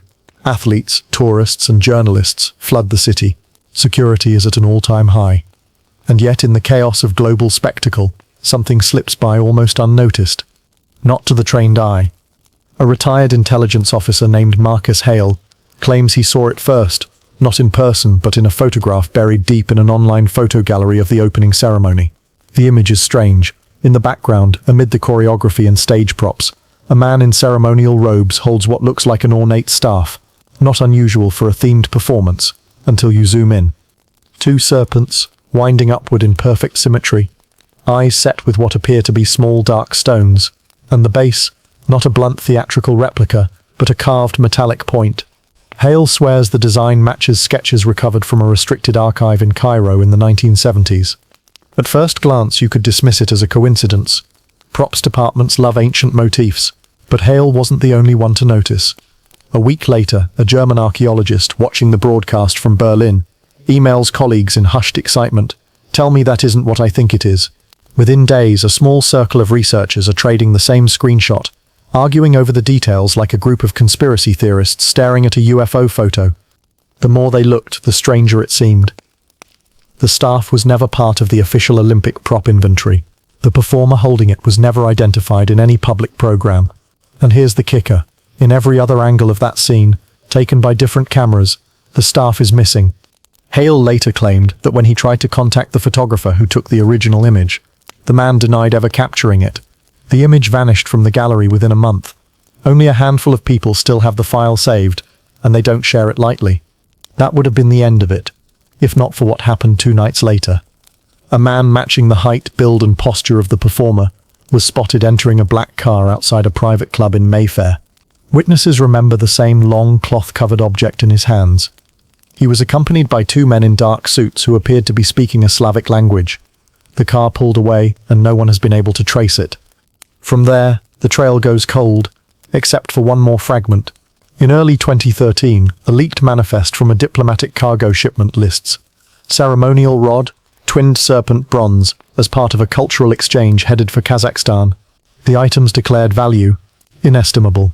The sender's name is obscured. The receiving institution is a private museum in Almaty, with no public exhibitions. Now here's where the rabbit hole gets deeper. Kazakhstan has long been rumored to house off-the-books research facilities, not unlike the alleged labs tied to the staff in earlier decades. Some even believe certain mountain regions there hold ancient burial sites older than Mesopotamia itself. If the staff did travel there, it wouldn't just be for display. And then silence. No more photos, no more manifests, no more whispers from the academic fringe. The staff, if it was the staff, simply vanishes. What makes this sighting so compelling to those who study the legend is the timing. By 2012, most of the key players in the Zurich and Monaco rumours had either disappeared or gone to ground. The London appearance, if real, could have been a message. Not to the public, but to a very specific audience. It still exists, it's still in play, and it's still not yours. The skeptics, of course, laugh this off.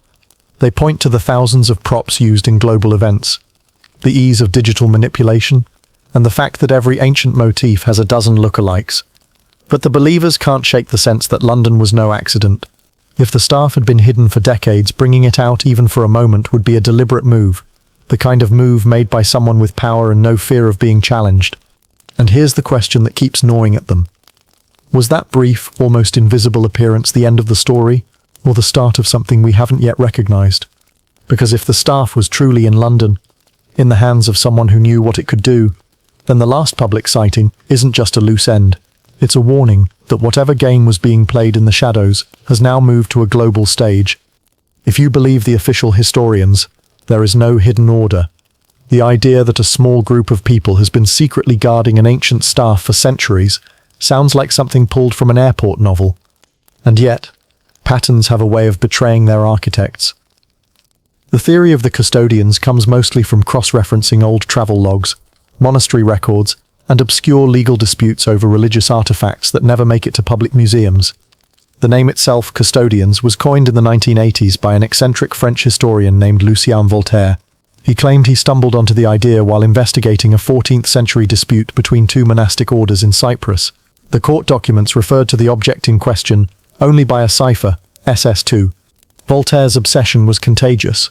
He traced similar disputes across centuries, always involving religious orders, private collectors, and the occasional European noble family.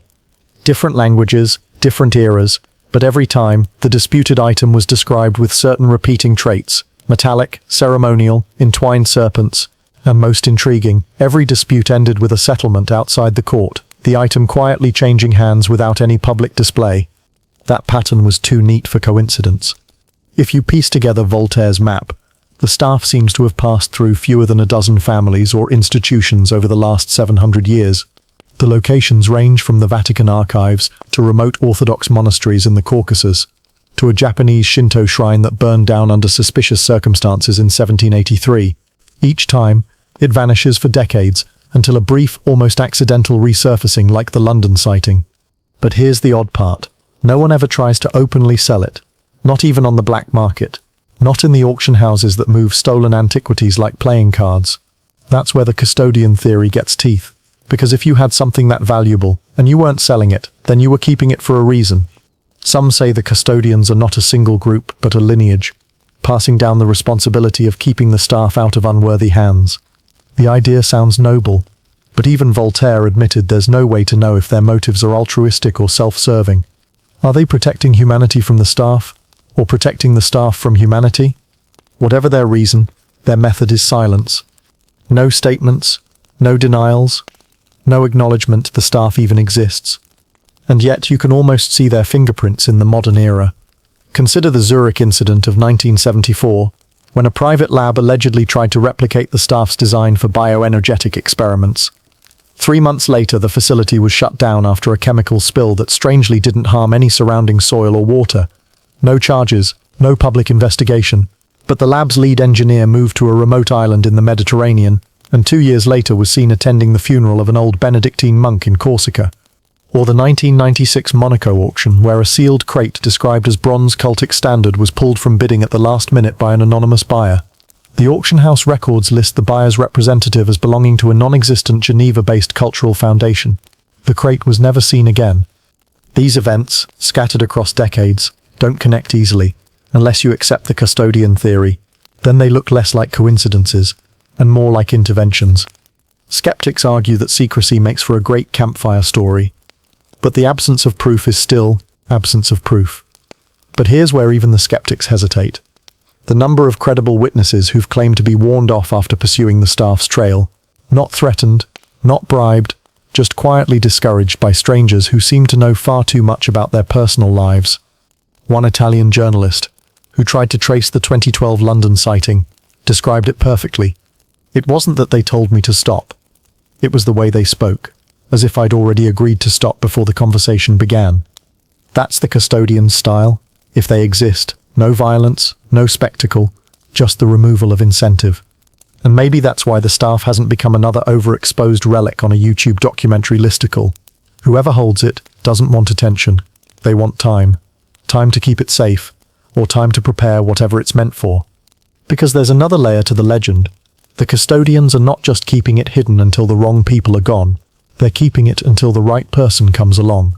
One who can unlock the twin currents without corrupting them. What twin currents means depends on which ancient source you read. Some say it's a metaphor for the dual strands of human DNA, the same symbolism woven into the serpent's shape. Others insist it's about channeling two opposing forces of energy, creation and destruction. The staff in this reading is a key, but you can't just force it to work. It responds only to a specific resonance, like a lock tuned to a single vibration. That idea, half spiritual and half technical, might explain why it's passed through so few hands, and why so many powerful people have failed to keep it.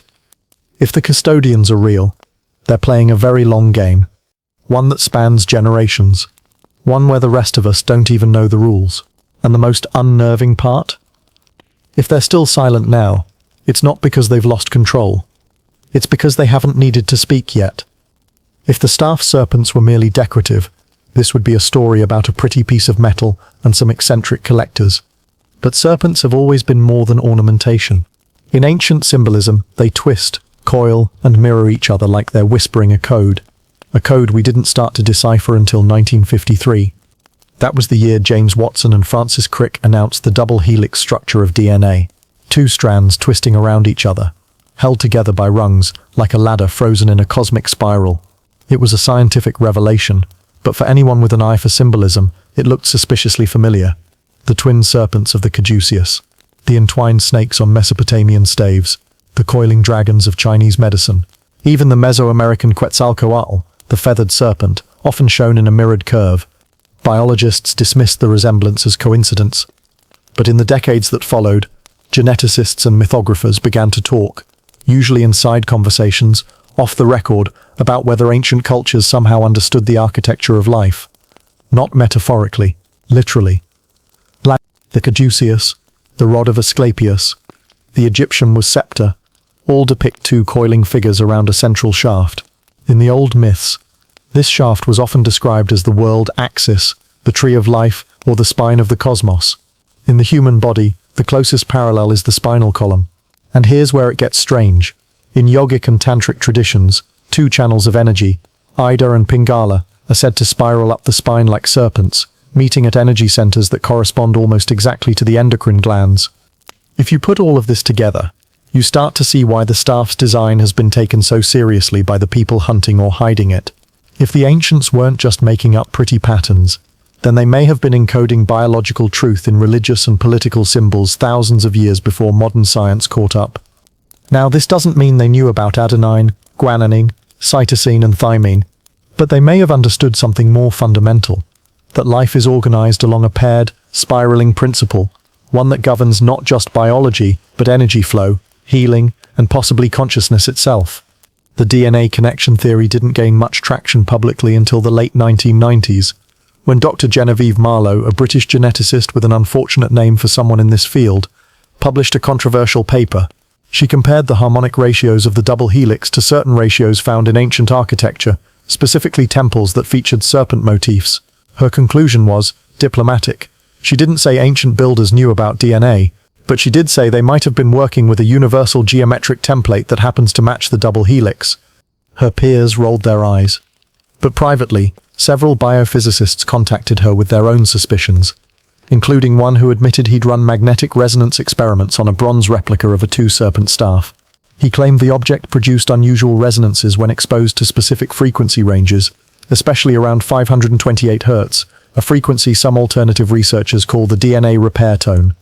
The paper didn't make her famous, but it did make her life difficult. Funding dried up, invitations to conferences stopped arriving, and in 2001 she left academia entirely, moving to a remote coastal village in Portugal. People who visited say her home is filled with serpent imagery, and that she refuses to speak about the staff directly, as if she's been warned off custodian style. If the staff does encode something about DNA, the implications get uncomfortable fast, because then we have to ask, is it just symbolic or functional? Was it a ceremonial teaching tool, a way of showing initiates the blueprint of life, or was it a device designed to interact with that blueprint directly? Some fringe theories go further, suggesting the staff could tune human biology, altering health, longevity, even consciousness by resonating with DNA. These ideas get lumped in with New Age pseudoscience quickly, but it's worth remembering, plenty of things we take for granted today were once dismissed as fantasy: germ theory, quantum physics, the fact that meteorites come from space. The serpent DNA link also reframes some of the stranger myths about the staff. In several traditions, the wielder is said to be able to heal with a touch or strike with death. To modern ears, that sounds like fantasy. But if the object could in some way influence biological function, enhance regeneration, or conversely disrupt cellular processes, then suddenly the myth starts to sound like an exaggerated memory of real effects. One particularly eerie legend comes from a 16th century Ethiopian text, which describes a staff of twin rivers brought by a foreign priest. It was said that in his presence, the sick recovered overnight, but his enemies would collapse without visible wounds. The locals, understandably terrified, drove him away. He left the staff buried under a fig tree, where according to the story, nothing has grown since. Whether these accounts are memory, metaphor, or manipulation is still an open question, but one thing is certain, the serpent motif isn't random. Across continents and millennia, it points to a shared archetype, one that may have been rooted in real, observable patterns of life. And that's where the staff stops being a quaint archaeological mystery and becomes something closer to forbidden technology. Because if it really does embody or channel the principles of life's design, then its power isn't symbolic, it's biological. And if that's true, the custodians aren't protecting a relic, and they're holding the master key to the human blueprint. If you search museum archives for the staff today, you'll come up empty. That's not because it never existed, but because every official record of it seems to stop in 1939, which is odd timing, because 1939 was also the year the world decided to tear itself apart again. The last verifiable sighting comes from a shipment manifest stored in the Vatican's secret archives. It lists an ornamental rod of bronze and gold, twin coiling figures, unknown origin, received from a private collector in Alexandria. The manifest is stamped with the insignia of the Congregatio de Propaganda Fide, the Vatican's missionary arm, which had a habit of acquiring culturally sensitive artifacts under the pretext of preserving them. Normally, that would be the end of the trail. Artifacts get filed away in basements, their details blurred by clerical shorthand. But in this case, a marginal note in a different hand was scrawled next to the item number. For containment, hand to custodians. The word custodians is not an official Vatican order, nor is it a recognized religious institution. It's the same term we saw linked to the staff back in the 1800s, the same shadowy network of scholars, ex-monks, and in some cases, rumored occultists, who seem to have been keeping track of the object for centuries. After that note in 1939, the trail goes cold, completely cold. For decades, nothing surfaces, no photos, no theft reports, no auction rumors. It's as if the staff had been swallowed whole by the earth. Then, in 1978, something strange happens. A young Italian journalist named Luca Conti publishes a short piece in a fringe historical magazine about the sleeping serpent of Rome. The article describes a private audience he claimed to have had with a senior Vatican archivist, who after one too many glasses of wine, hinted that an object of great danger and greater temptation had been moved from the Vatican's subterranean storage to an undisclosed site in the Italian Alps. The archivist supposedly told him, "It is not to be kept near men of ambition or men of science. They both dream too big." Most readers dismissed it as fanciful Vatican gossip. But a few, including our old acquaintance Dr. Genevieve Marlowe, took it seriously enough to start asking questions. Marlowe's notes, now in the possession of a private collector, indicate she believed the undisclosed site was part of a decommissioned Det Wai fortress converted into a Cold War listening post. She speculated that the location wasn't chosen for secrecy alone, but because the surrounding granite produced unusual electromagnetic shielding. The next appearance wasn't really an appearance at all, more like a ripple in the water. In 1992, a French mountaineer named Alain Desmarais claimed to have stumbled into a restricted area during a solo trek through the Alps. He described seeing two men in heavy parkas unloading a long metal case from a helicopter. One of the men wore what he described as a strange medallion with two snakes. When Desmarais approached to ask for directions, one of the men told him in accented French, "You should not be here. The mountain is not safe today." Desmarais says they were polite but firm, and that when he mentioned the encounter at a local tavern, an elderly man quietly told him, "They're moving the sleeping thing again." Was the sleeping thing the staff? We can't prove it, but the detail about the medallion is hard to ignore. It matches the custodian seal seen in several earlier sightings across history. The final, and perhaps most bizarre, alleged sighting comes from as recently as 2014. A leaked internal email from a high-end security firm mentions artifact transport double serpent motif for relocation to secure vault in Dubai. The sender warns about strong EM anomalies during the handover and advises limiting staff exposure time. The recipient's name is blacked out, but the email chain was reportedly part of the data dump from a cyber attack on a private contractor linked to multiple governments. Dubai makes sense for a modern custodian move. The city has become a hub for private collectors with unlimited budgets and zero appetite for public scrutiny. It's also a place where laws around antiquities are, let's just say, negotiable. And yet if the staff is there now, it's not on display anywhere. The collectors who could afford it aren't the kind who post selfies with their acquisitions. So the last recorded appearance isn't really a single event, it's a chain of whispers. partial sightings and logistical breadcrumbs that suggest the staff is still out there, passed quietly between hands that would rather not be named.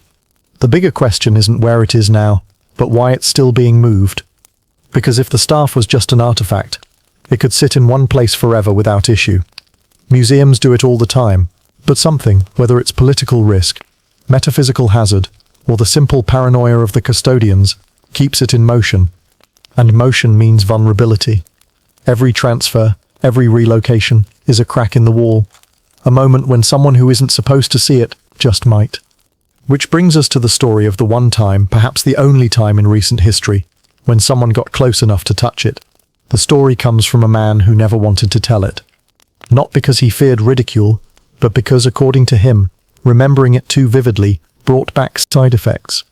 In 2016, a Lebanese-born structural engineer named Karim Dor was working for a luxury vault construction company in Dubai. Karim's specialty was designing electromagnetic shielding for high-security rooms, the kind meant to protect both digital data and occasionally delicate physical artifacts from interference. One day, his supervisor called him into a meeting and said, "We've got a private client. No questions, no names. They want you to inspect the shielding in their facility before an arrival next week." Karim agreed. Jobs like this paid extremely well and weren't unusual in Dubai's wealthy circles. The facility turned out to be in the basement of a luxury skyscraper still under construction. Karim noted two things immediately. The client had installed an absurd number of grounding lines in the walls, far more than needed for any normal vault. Every worker on site had surrendered their phones, watches, and any electronics before entering. He was led down 3 flights of stairs to a chamber with walls a meter thick. In the center of the room stood a reinforced glass case mounted on a granite plinth. The case was empty for now. Karim began taking measurements, checking the copper mesh behind the walls. That's when the client representative, a tall man in a black suit with a serpent-shaped pin on his lapel, stepped into the room. "The object arrives tomorrow," the man said. "But you'll be here to verify the integrity after placement." The next day, Karim returned. The case was no longer empty. Inside it lay a long bronze and gold staff, twin serpents twined along its length, their heads meeting just beneath a crystal sphere. Even through the glass, the craftsmanship was mesmerizing. Ancient, worn in places, but unnervingly alive in its detail. Karim wasn't much for myths, but something about the staff made his scalp prickle. He felt, and later insisted on this point, that the air in the room was denser, as if he'd walked into a low-pressure zone before a storm. The representative in the serpent pin gave him instructions. "We will close the vault now. You'll run your diagnostics. No one else will enter during that time."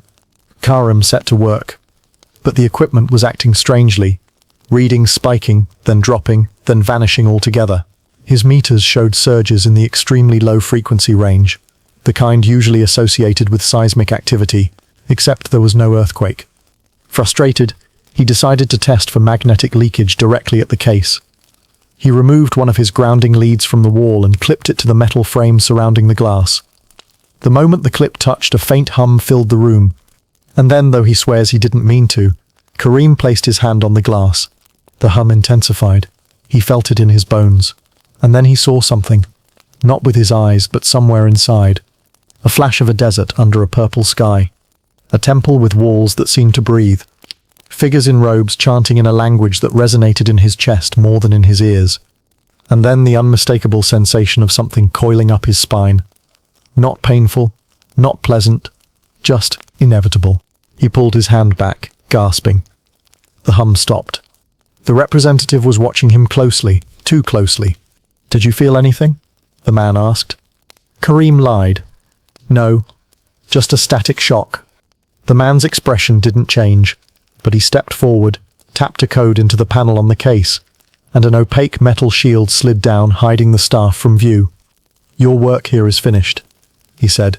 "You'll receive payment in full by tomorrow." Karim left Dubai 2 weeks later. He said his dreams changed after that. They weren't nightmares exactly, but they carried the same images he'd glimpsed in the vault, the purple sky, the breathing walls, the chant. He started waking up at exactly 3:33 a.m. every night, his heart racing as if he'd been running. 3 years later, in an interview he reluctantly agreed to, he said, "It's not about whether the staff is real, it's about whether you want it to notice you." I think it noticed me. When asked if he believed the staff was still in Dubai, he shook his head. No, they move it. They'll always move it. Because if it stays in one place too long, it wakes up. And with that, Karim ended the conversation. Whether you believe his story or not, one detail sticks. Every known account of the staff, from ancient temple walls to 21st century vaults, describes the same thing, not just a relic, but an object that seems to carry memory that crosses time, distance, and the boundaries of human biology. Call it myth, call it science. We don't understand yet. But if the staff still coils in the dark somewhere, its serpents watching, then maybe, just maybe, it's still waiting for the next person to touch it. Night falls on the story. Not a dramatic collapse into darkness, but a slow dimming, the way the desert swallows the light after sunset, gold to amber, amber to deep blue, and somewhere in that in-between glow, the staff still stands. No temple walls around it now, no chanting priests, no torches dripping wax onto stone floors. Just the staff, the serpent coiled along its length, and the quiet knowledge that neither has moved for centuries, and yet both are very much alive. The journey we've taken through its history, or its possible history, is only half of what the staff is. The rest can't be catalogued in dates or inscriptions. It lives in the part of you that responds without thinking when you see it. That sudden sense of recognition, as if your bones remember it, even if your mind doesn't. You can read 1,000 accounts of its origin, and still not understand why your chest feels heavier when you picture it. That's because the staff was never just something to be looked at, it was meant to be felt. The serpent winding up its shaft is not hurrying anywhere. Its motion is deliberate, almost uncomfortably slow, like it knows the destination will still be there when it arrives. This is not the serpent of panic or attack. This is the serpent of patience, of knowing when to rise, when to coil back, and when to simply rest in stillness. In its shape, the ancients found a truth that applies whether you're holding a crown or a clay cup. Power that is rushed will always break. Power that is patient will always last. And the staff, that long, unbending line, stands for something different. It is focus, a path that doesn't weave or stumble, no matter how much the world sways around it. You can almost imagine it as the spine of the world, upright through storms, droughts, wars, and the slow forgetting of empires. If the serpent is the dance of life, the staff is the still point that allows the dance to happen. Both are needed. Without the serpent, life is rigid. Without the staff, life is chaos. If you were to strip away the centuries of myth and gold-leafed storytelling, what's left is not a relic to be locked away, but a pattern to be lived. The serpent teaches you to move, to adapt, to shed what no longer fits. The staff teaches you to hold your ground, to keep a center that can't be bent. Together they're a reminder that life is neither pure stillness nor pure motion. It is the conversation between the two. And here's where the sacred DNA comes in. Whether the ancients knew the term or not, they understood the feel of it, that there is a spiral inside you, not made of stone or wood, but of the very instructions for your being, that your body is a living staff, upright, breathing, holding its form, that your breath, your heartbeat, your thoughts are serpents in motion, coiling and uncoiling along that central line, and that how you move them shapes who you are becoming. It's late now. The fire in this imagined place is almost down to embers. Outside, the wind has dropped to that strange kind of silence that makes you more aware of your own breathing. And maybe that's how the staff has always worked best. Not in the noise of the court, not in the grand ceremonies, but in the quiet. In the moments when the mind stops chasing the next thing, and you can finally feel the patterns that have been there all along. Some will hear this story and file it away with other old tales, ready to be pulled out when there's a need for something mystical to say at a dinner table. Others will forget it entirely, and a few, maybe you will carry it in a way that isn't quite conscious. You'll think about the serpent when you're tempted to force something before it's ready. You'll think about the staff when you feel like you're about to break. And without meaning to, you'll find yourself living as if those two symbols were etched into you from the start. If the staff and serpent ever were a physical thing, maybe they're still out there, buried in a place where the earth keeps secrets. But the truth is, they don't have to be. You don't have to go looking for them in deserts or vaults. They've already been here, coiled and upright, all along. And so the story doesn't end. It just lowers its voice. The fire is down to one last flicker. The serpent is still. The staff stands. You breathe, and for a moment, it's as if they're breathing with you. And so, our story rests here. The staff, the serpent, the secrets wound into the very thread of life itself, left in your mind like the faint echo of a dream you're not sure you were meant to remember. If you've stayed with me until now, then you've walked through ages, temples, deserts, and shadows, and you've returned with more than you carried in. Maybe tonight, you'll close your eyes and see patterns where you once saw nothing. Maybe tomorrow, you'll move through the world with a little more wonder and a little less hurry. But for now, let it go. Let the noise of the day dissolve. Let the questions linger. They're supposed to. And if you listen closely, you might still hear the staff striking stone, the serpent shifting in the dust, the old stories curling themselves back into the dark, waiting for the next traveler to find them. Thank you for keeping me company in this long walk through time. I'll leave you here, in the stillness. Good night, dream well, and I'll see you in the next story.